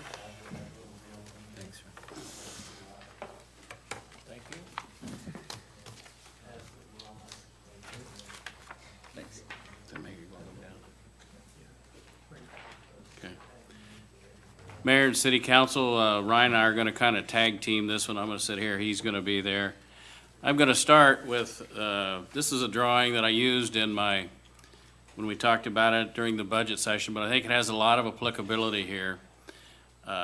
Burlington has started with a combination sewer system, and you can see we've got the combination sewer here, and in that sewer came all the waste from the household into it, also the storm drains, et cetera, in it, therefore it's got combined storm and sanitary sewer. What we're gonna concentrate on a little bit today is, what goes on in the house that really, the only thing that should be coming in should be the household plumbing, is what would be the desired. Yeah. When we went through the separation process, because all the sanitaries were connected at the lower level, typically, we ended up putting in a new storm sewer and left the old combination sewer as a sanitary sewer. Now, that has created some extra sources of inflow in some areas that we are making repairs. If there are cracks or problems with that, a lot of this old pipe, well, some of it we've seen is old brick sewers that we put back into place that were, I think, back in 1884. I know the one in Main Street's that way. A lot of the others are old clay tile, et cetera. So there are some problems there, but a lot of the water that we see coming in is coming from these sources that come right from the household. Again, we expect the household plumbing waste to come in. That's going in there. What we don't really want is the roof drains, the sump pumps, and the foundation drains.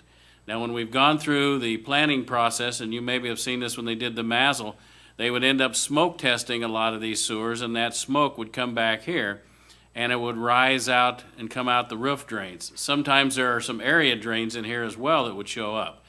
So that's the crux of what we're really talking about tonight, what Ryan's going to concentrate on, because we do need to go through a process of eliminating those drains. And then toward the end, I would like to talk more about the some kind of future plan to eliminate the sump pumps and the foundation drains. And I think this is the time to have that discussion. So, again, here's what we're talking about. Those inflow sources of concern, the downspouts, the area drains. Those are what Ryan's going to concentrate, and then I'm going to follow up a little bit with sump pumps and the foundation drains. I'll just, one more. Downspouts and area drains, those are usually easily identifiable through smoke testing. Sump pumps, those can be identifiable because they're right there in the building and you can kind of see where they're being directed. Are they going back out through the lateral to that, or is it going outside? Foundation drains, those trying to eliminate, they're going to be oftentimes difficult to identify and separate. You know, many of these were put in when the houses were there, and there wasn't a problem back in the old days. It was a combination sewer. You're directing it all just like we did the water off the streets. So as we go through that and we talk about it, again, the concentration of which we're going to be working on is this area here, of which Ryan's got some letters and some procedures to go through with you folks. And then toward the end, maybe try to get some direction on these areas right here. Okay, I'll take over now. Okay, downspouts and area drains. As Steve said, they're easily identified through smoke testing. That smoke testing was completed under the previous sewer studies in Cascade, Hawkeye, MASL. What I'm hoping to avoid is what happened with Hawkeye. The city issued notices to residents to remove downspouts and area drains from the sanitary sewers, or what combined sewers are going to be converted to sanitary. That took approximately 7 years for compliance. Trying not to use city resources that long pursuing this. So far with Cascade, we've sent out 2 notices and have had approximately 45% compliance at this point. And then the removal will be required in the MASL area. Within city code, there are a number of sections that prohibit, well, 2 sections in particular, that prohibit inflow of surface runoff and groundwater. Your surface runoff is going to be your downspouts, area drains, and then your groundwater is obviously sump pumps and foundation drains. Relevant code sections include 95.06, prohibited acts under, I believe that's in the sanitary sewer section. The relevant line here is surface runoff or groundwater. Prohibited acts are to connect a roof downspout, sump pump, exterior foundation drain, area way drain, or other source of surface runoff or groundwater to a building, sewer, or building drain which is in turn connected directly or indirectly to a public sanitary sewer. This is also addressed in chapter 96.07. It's the discharging of stormwater drainage. The section also prohibits stormwater from being put into our sanitary sewers. If you continue on in that chapter, 96.11, the abatement of violations, where these are found to be is considered a nuisance by city code, and it can be abated as such. And that is the way I would like to address this, to not drag this out for 7 years. Treating it as a nuisance, we'd issue a letter to the property owner, either certified or hand-delivered to the property owner, notifying them of the violation and giving them a reasonable amount of time to be able to address the issue. once that time is expired, if it hasn't been addressed, we would put together a project and bid it out to probably a number of different plumbers to come in and take care of the project, remove the inflow sources, and then an assessment would be made against the property. I thought on situations like this that there was an opportunity, I just want to make this clear, or get this clear, that there was an opportunity that if somebody, okay, say we're going to do this and you have to comply by April, and they can't comply by April, that they had one opportunity to get an extension, that they could call and say, well, hey, I had a situation or whatever, and I'm going to need an extra month or something like that. I definitely think when you're dealing with this, you're going to run into a few people. I mean, I'm sure some people didn't comply because they just, some people don't like to be told what to do, whatever, you know, whatever. But some people, they just were trying to figure out how they're going to make that happen and pay and buy groceries and that sort of thing at the same time. So. There are considerations that way as well. I mean, you're right. There's a certain amount of people that are just going to say, no, I'm not going to do it because I was told I needed to do it. And then there's people that obviously can't afford to do it. Downspouts are one of the easier and cheapest things to address. Eric, as far as additional extensions go, I mean, as far as in reference to Cascade, we've issued 2 letters over the course of about a year and a half. So there's been time as far as Cascade goes. We would go issue another letter giving them probably 30 days to address the issue. But Eric? There's nothing that says you have to give an extension. That's up to, I guess, policy department staff. And we try and work with people on nuisances, but when you're dealing with something like this, and like our ash trees, we set a firm date on that ash tree, and, because we had to send out bids, and we couldn't be dealing with 20 different people on 10 different extension timeframes. So it just depends on the project and how much you're able to work with them on the ash trees. We're able to set up payment plans, so that's something a little different, but, and that's something Well, just I just internally, once you send the letter on that date, you can abate it. It's how lenient you want to be, and that's up to departments or staff or council on that. Well, and this is part of the reason why I'm here. If that's something, I mean, we want to get this taken care of. Sure. Not taking 7 years. Yeah.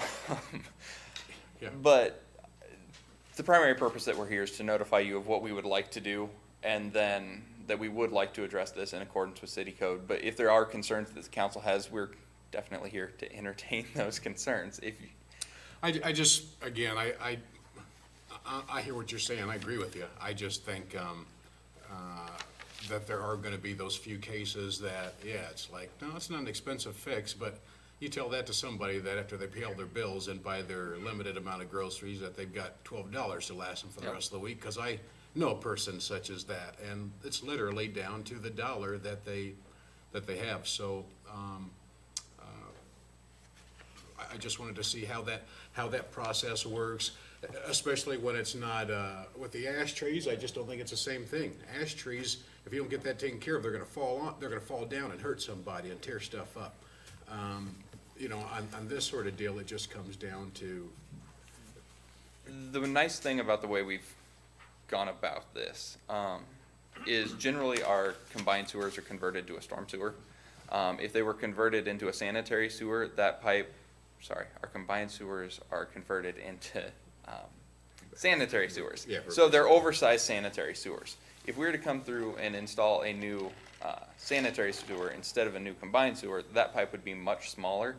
So then downspouts connected and all your other infiltration sources would be have a significantly greater impact on downstream neighbors. You'd be flooding basements with sump pumps, things like that. So by converting the combined into sanitary, we've avoided some of that, but we still have the issue of things like combined sewer overflows and sanitary sewer overflows, things like that that occur because these are still connected. I don't have an issue with giving a couple of notices for or working with people that are in a difficult situation.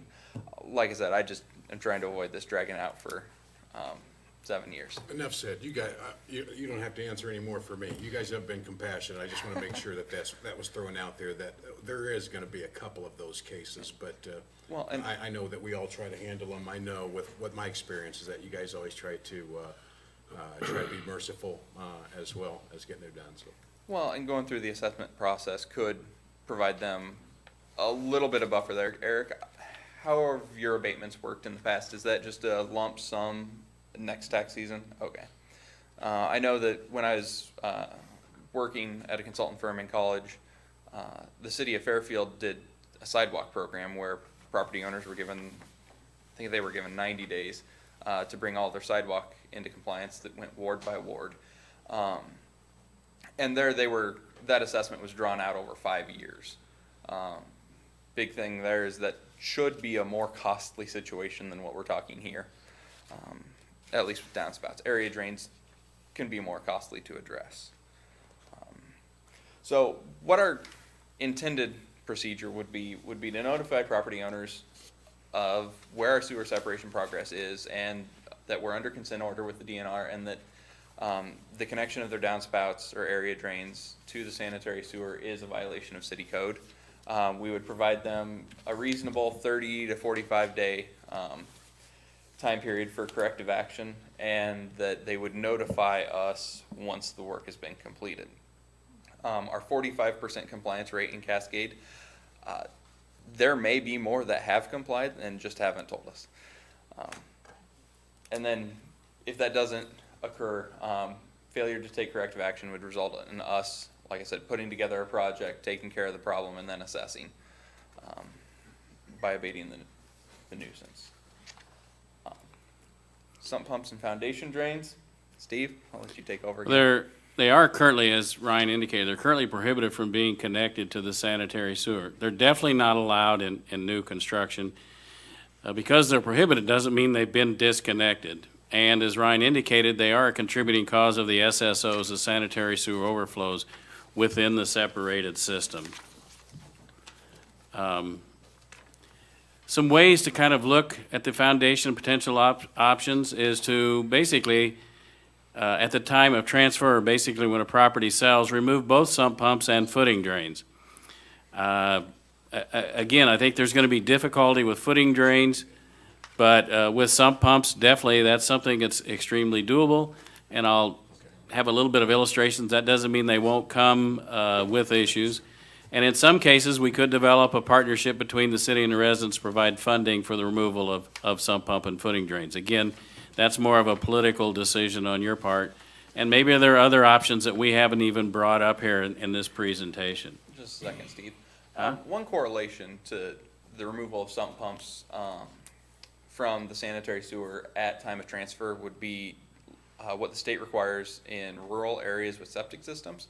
At the time there's property transfer, the septic system's inspected, and if it's not compliant with current standards, the seller is required to bring the septic system up to current standards. So this, proposed proposal would be kind of mirroring that process as far as the time of transfer goes. As part of this process, we didn't allow a whole lot of time, but as in a lot of these cases, I did reach. Tim? I was just gonna comment, the removing the downspouts from the system is not a big expense. I've done some of that, and it's really very inexpensive. It's not a major project. What ends up then? So it's above ground then, and it's just, Yeah, it just goes out on the ground. goes out on the ground? Yeah. Yeah. You plug off the existing Right. tile. Yeah. We snap it off and plug it off. It's not a big issue. The sump pumps, again, is not a big issue. You just have to redirect it and direct it outside the house and not into the sewer system. That's not a big expense. Now, when you get into talking about the removing the footing tile and footing drains from the sanitary system, then you're talking a big expense. In some cases, you may be talking $4,000, $5,000, $6,000. Oh, gee. A lot of the footing tile It's placed on the outside of the house at the footing tile, as it says. And it goes around and it ties in to the sanitary sewer on the outside of the house. And that's why it's hard to detect. I mean, it's actually part of the sewer system. And the downspouts are generally tied to that as well. So you would have to excavate on the outside of the house, and after you find the point of where those come together, and disconnect that. And then you would have to bring it into the house or create a lift station on the outside of the house to, for somewhere for that water to go, and then you'd have to pump it out. You'd have to, so you're talking a rather expensive proposition. That's where I like what Steve was saying about the possibility of assessments, or the possibility, like Ryan mentioned, of coming up with some kind of fund to assist in that, because it's going to be people of our age that may be looking to downsize and go into a condo situation or apartment or something like that. And we're going to take our house that we've purchased and paid for and sell it, and we're gonna have to put an extra $5,000 or $6,000 into it to get it to sell, to do that separation. And that, I'm concerned about that, because that's what's happened in the rural areas where dad's died, mom's left at the house, and she's gotta sell the house, but she's gotta spend $12,000 upgrading the septic system. We're looking at the same kind of thing. We're taking a lot of money out of individuals' pockets. Now, there's other footing tile that are inside the house that go into a sump pit and then rises up and goes into a sanitary sewer. And those could be fixed relatively inexpensive, probably $800,000, just by creating a sump pit and redirecting that to that sump pit rather than into the floor drain. So it's, that's relatively expensive. But with all these old houses that we have in this community, that the potential to have a lot of those of those ones I talked about first is highly probable.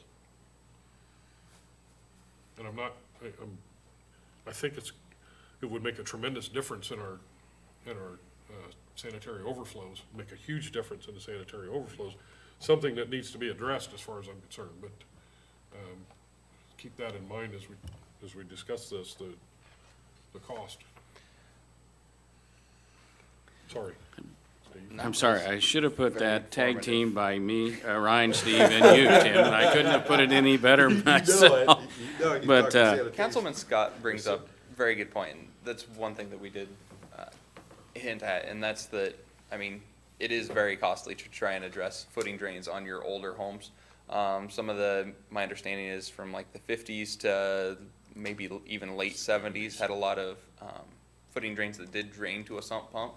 So removing that sump pump also removes the footing drain. But there are a lot of those old houses that won't be the case. And that being the situation, I think probably the most prudent first step would be the idea of removing sump pumps at time of transfer. And then potentially having the council pursue footing drains at potentially a later date.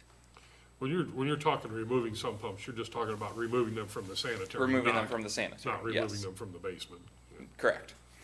pumping outside.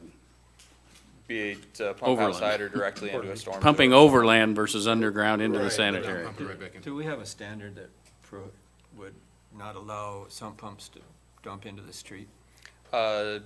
Believe city code does prohibit sump pumps directly connecting to the street. If it doesn't, my office doesn't allow it. They'd need a right-of-way permit to do it. But I believe city code says they're supposed to be discharged on property. I've seen that happen one time. More than once. I only seen it once, but yeah, I've seen it where they were pumping it. It just creates icing situations in the winter. Well, I'll just continue. As I did reach out to other public works directors, and a lot of the things you just mentioned really came up. I only heard back from two. Greg from Council Bluffs, and again, I basically took the majority of all their comments and put them in here for your reference, but I'll highlight a few things. Again, in Council Bluffs, working on this for over 25 years. One thing different here, that when it came to the downspouts, the city did offer up $75 to the homeowners to separate them. That's a practice we haven't done, and I'm not necessarily encouraging that, because we didn't do it when we did the Hawkeye and the initial phases of the Cascade. Another thing that came out, sometimes when the houses were so close together, now they started discharging instead of underground overland, and houses were close together. Now they caused another problem because the water went overland, and maybe the way the drainage went now goes into the neighbor's basement or caused other issues. When it has gone directly into the street, like you indicated, Jim, they've indicated that sometimes these areas won't be allowed to dry out if you're in a real wet, high groundwater area, especially those houses on the, probably the south side where they don't get a lot of sunshine. Even that little curb will end up with a moss kind of growing on it. I mean, I think we've got some, along Main Street, we've got some springs and stuff come out, and you'll see that kind of mossy growth growing right there. Something similar if you had a constant downspout coming out. And then the other one, when you go out in the gutters, sometimes in the winter it'll freeze over and will cause problems. I actually had a house in Davenport that did that, and sometimes it did make my curb to get over into my driveway easier when it froze over. But nonetheless, it would be prohibited. Kind of got similar comments from Joe from Mason City. Again, they did the smoke testing, and again, just like us, their ordinance prohibits, but it's not strictly enforced. They started 5 to 10 years ago. They did it with the city inspector. The city employee did the inspections. Noted one of the problems they found that properties now discharging into the streets, again, going back to the winter months and the ice buildup. And overall, they had a similar position like our operations manager, put him involved. I'm not professing that we do that, but through his due diligence, they had good efforts. So that's not to say that just because we do this, it won't create another series of problems. I'm sorry, I didn't move him up. Let's get the right one. So our concluding thoughts. I think roof drains, Ryan's provided direction outlined in the presentation.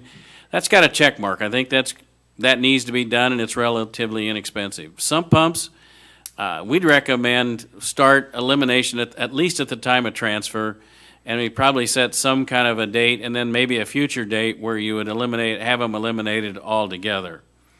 Again, we put a check mark there. Both of those two can be relatively inexpensive. Now, when the foundation drains or the footing drains, we'd love to do that as well. And we've kind of put that, if feasibly identifiable and correctable at the time of transfer, when again with another future date out there. But this one has a question mark. You know, I couldn't. None of us could have put it any better, Tim, than the way you did it. It could be expensive, but it's a real problem out there, and I do think Jim has indicated this in the past, that it kind of helps if we can be a little bit proactive. When the DNR, these sanitary sewer overflows, we're continuing to have them. The state, to my knowledge, has documented, they came down, they look at them, they haven't said anything to date. But at some point in time, if we're taking proactive steps like this to eliminate it, it will bode better for us, I think, in the long run, because we're proactively trying to take actions that will minimize these ongoing sanitary sewer overflows. Well, and the primary reason why the state probably hasn't come down with a declaration that we need to address that is the fact that we are still addressing our combined sewers. Once the combined sewer situation is resolved, don't be surprised if the state comes back saying we need to address the sanitary sewer I overflows expect now. the state to just keep bouncing from one thing to the next, so I don't ever expect That's that stuff. exactly what you're gonna see until everything's just perfect in their mind. And then, overall, I guess as we are with a lot of things, we're looking for some direction from the council. How would you like staff to proceed in these three areas: roof area drains, sump pumps, and the foundation drains? So, I think you guys made a great presentation. The city manager helped me out on that. As far as the time allowed, how did you say was the best way to set that up? Well, if you're wanting to have some ability for flexibility on time, why don't you just make it a 90-day compliance standards, so you give a little bit longer period of time for folks to comply with that. Can we just set it up? Now, you're talking the roof drains? The roof drains. If that, Ironically, the first timeframe that we did give them was 90 days in Cascade, and I have no issue with a 90-day timeframe.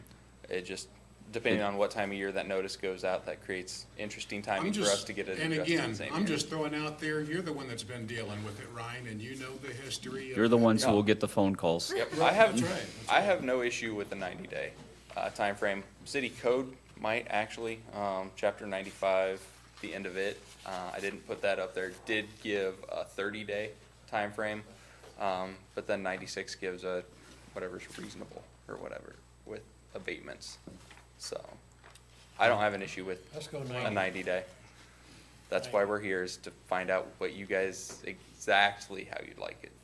So if 90 days is what you want to see, we'll go with 90 If it's- days. To me, if it's 90 or if it's 30, I just rather get that wrapped up so it's a done deal and we don't have to keep, you know, at least that way, that's kind of set in stone and we've got a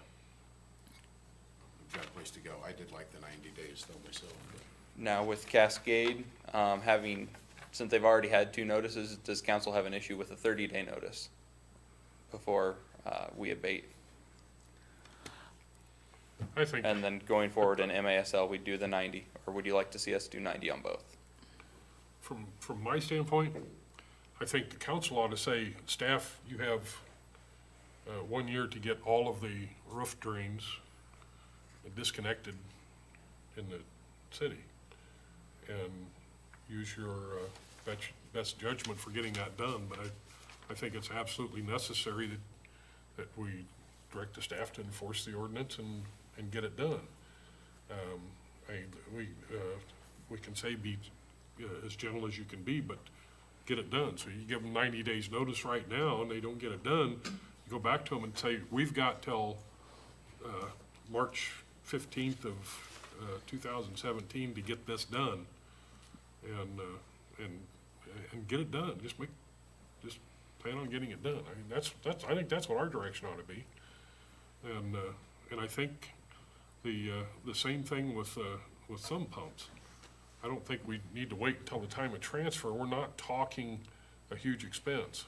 We're not talking a lot of work. We're talking, in some cases, what somebody that's handy and can do themselves. It's not rocket science to hook a sump pump up and run it outside, especially if the pump's already there. It is for me. I know there's I people feel like like you. that's probably a lie.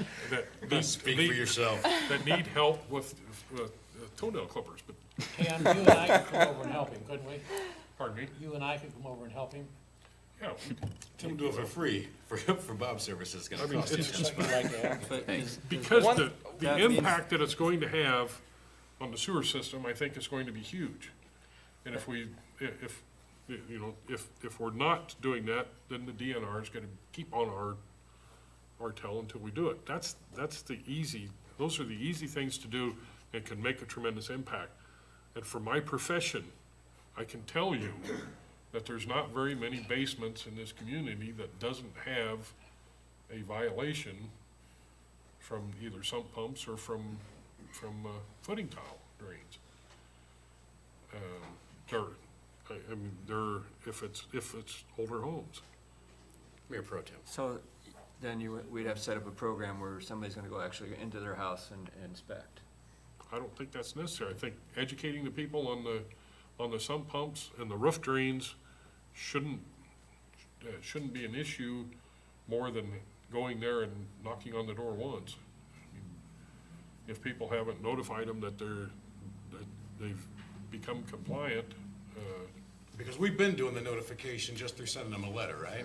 For roof drains and area drains where smoke testing's occurred. Right. As far as who's hooked in with a sump pump into the sanitary sewer, none of the sewer studies have addressed that. There has been no house to house to determine that, yes, this one goes into sanitary, this one just dumps outside. I think it's And that's, just, I think the sump pumps is just a matter of educating people. Just saying, this is why, this is what has to be, this is why it has to be, and this is what happens if it isn't. And, most people are gonna comply. Man, I would love to agree with you on that. I don't know. With the most people are gonna comply part. Not all of them are going to comply, because I talked to a guy Sunday when I was working on his basement. I said, I explained to him that he had, his storm drains were coming into his sanitary sewer, and it's inside the house. I said, you might wanna start planning now to get that separated, because it's gonna become mandatory. You're gonna have to do it probably at the time of transfer someday, because that's the way the state's leaning. And I said, that's the way the city's leaning. And, he said, shh, don't ask, don't tell. And I said, hey, I'm not gonna rat you out. I'd be out of business. But I'm telling you, you're contributing to a huge problem that we have in the community, and you need to start planning on it. Councilman You need to Scott, start planning. what was to- that address again? What's your address? Thanks a lot, man. Should I give him your It address? wasn't me, No. it wasn't me. I'm You just had a Sergeant Schultz moment. I know nothing. I just really think it would, by, if, No, we have to do it. kicking it under the Yeah, table but I ain't gonna mean, get it done. again, what are we gonna do? Go? Sorry. One of the things that you can do to hit what he's trying to get at and what they're kind of recommending, have you looked and seen what other communities that have done an ordinance change where they've required that inspection on the sump pump? We haven't gotten quite that far. Like I said, I reached out, over the last couple of weeks and only got 2 responses from 10, but it's something we need to do more. This is just the tip of the I iceberg. think there are some communities out there that have done a time of sale requirement that they've written into their ordinances for getting the sump pumps off. That'd make And sense. having that done will at least give you that as a fail-safe for those that you can't get it done by other means. I wish there was a way that we could work with the assessor's office, and as they go in to do reassessments, if we could piggyback, I know. No. I No. I agree wish with there was a way that we could piggyback off of that. So do we send out information letter with the water bill or something along those lines? Is that how we notify everybody in the city? As far as sump pump goes, I think that'd be a wise choice. I do agree with Councilman Scott that getting this done sooner rather than later, time of transfer works great over time, but you don't see that immediate impact. Right now, I'll be honest, I'm just trying to get roof drains out. Yeah, I was gonna say, I think we should focus on at least what exactly we wanna do with each line item, cause I feel like we're bouncing around a lot.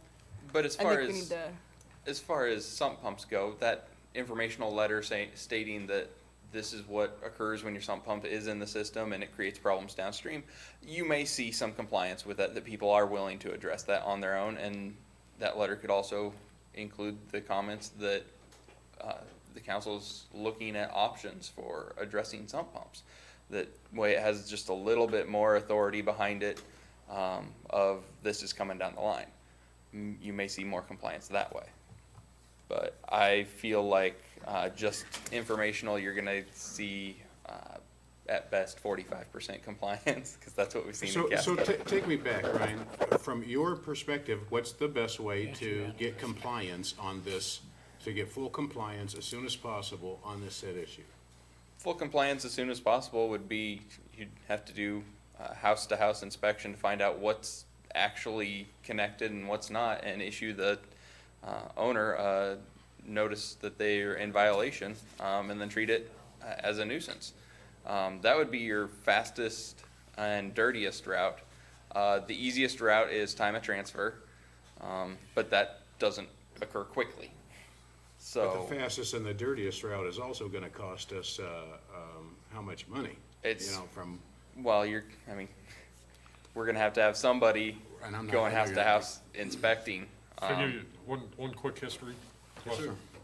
When the development was done south on Summer Street, I think it was called Deer Run or something like that. No, Pheasant Run. Parkway,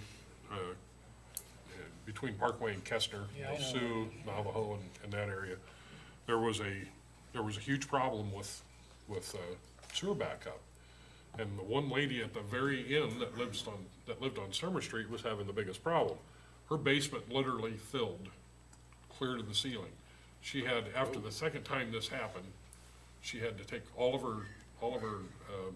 her furnace, her water heater and everything out of the basement. And they said, they said, why is this happening? It never happened before until this development occurred.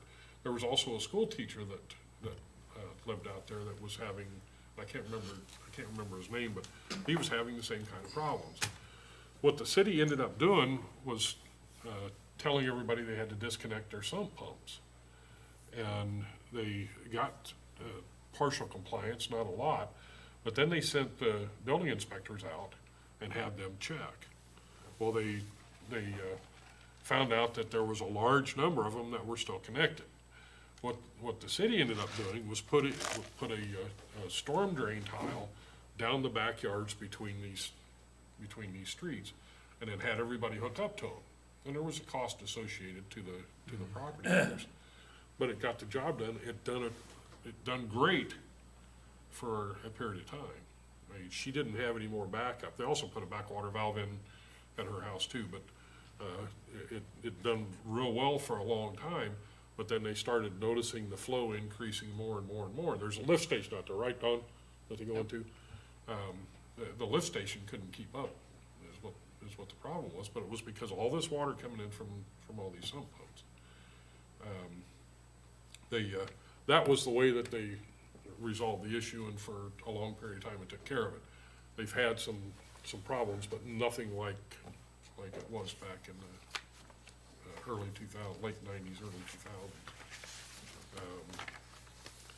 2000s. That's one approach. It won't work in every neighborhood, but they did do a house-to-house inspection because it just had to be. I mean, there were people that were being affected financially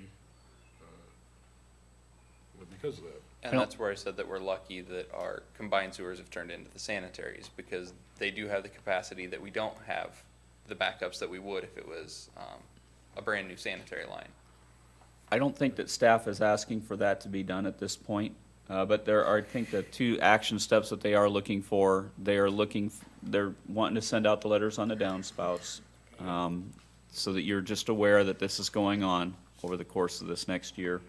And I think that to do what Steve is looking at in regards to the sump pumps at time of transfer, if you go look at the city of Nevada, they have an ordinance in place for that. I'm sure there are other towns that do too, but that's a pretty easy one to find, a community that has one already established that would meet the requirements, what you're looking for a time of transfer, the process that would need to be done to accomplish that. And but you do need to be forewarned that as time goes on, and you're aware of it, Tim, this is gonna be an issue that we have more and more mandates from the DNR to do a better job of tightening our ship. And we very likely could be to a point where we have to do those door-to-door inspections to try to eliminate some of the issues that we have. Well, it's a lot cheaper, I think, to do that than it is to build this huge million-gallon tanks to hold stormwater back, or sanitary and stormwater back, to release it at a controlled release, and all of that water, because we're allowing infiltration from downspouts and sump pumps and area drains and footing tile. Well, let's do as we said then. So we good then? We can move forward then on the letters are gonna go out? Right, We're all satisfied with, definitely want that to happen, right? Or no? yeah. I think, Jim, if I'm understanding you right, more of a plan with the sump pumps and the foundation. More of a plan, a little bit more of a plan than just an out-and-out for the sump pumps and the foundation drains, a plan to eliminate those, looking at other ordinances and changes. I just mentioned the sump pumps. I'm not looking at foundation drains at this point. Okay, just sump pumps. Gotcha. I think that the council is likely gonna have to Deal with all go of it. that at some point, and I think you need to be very aware of it. But you're putting a lot of cost and burden on the homeowner to do that, and you just need to be aware of that and do it at a point where you know that it's because you've got other alternatives that are being forced on you that you have to deal with. That makes sense. I mean, we're under this as something that will be looming out there. When you get the monthly report from Don, it has the number of, it gives the annual totals by month, and if you notice the annual overflows that occur, there's still a fairly high number. DNR, tracks that, they know how many overflows we have. At some point, they'll have mandates on us on that. That's what the staff here is trying to get at. Okay. Okay. We all ready to go home yet? What's that? Are we all ready to go home yet? I think we're about there. Yeah. Council, do you guys, are you guys satisfied? Yeah. Anything else to bring up? Okay. Thank you, Ryan. And thank you, Steve. We appreciate it. City managers, you got anything to close us out with? No. Okay. Councilman Flynn? Mayor Pro Tem? No. Councilman Scott? No, sir. Councilwoman Wilson? Good. Okay.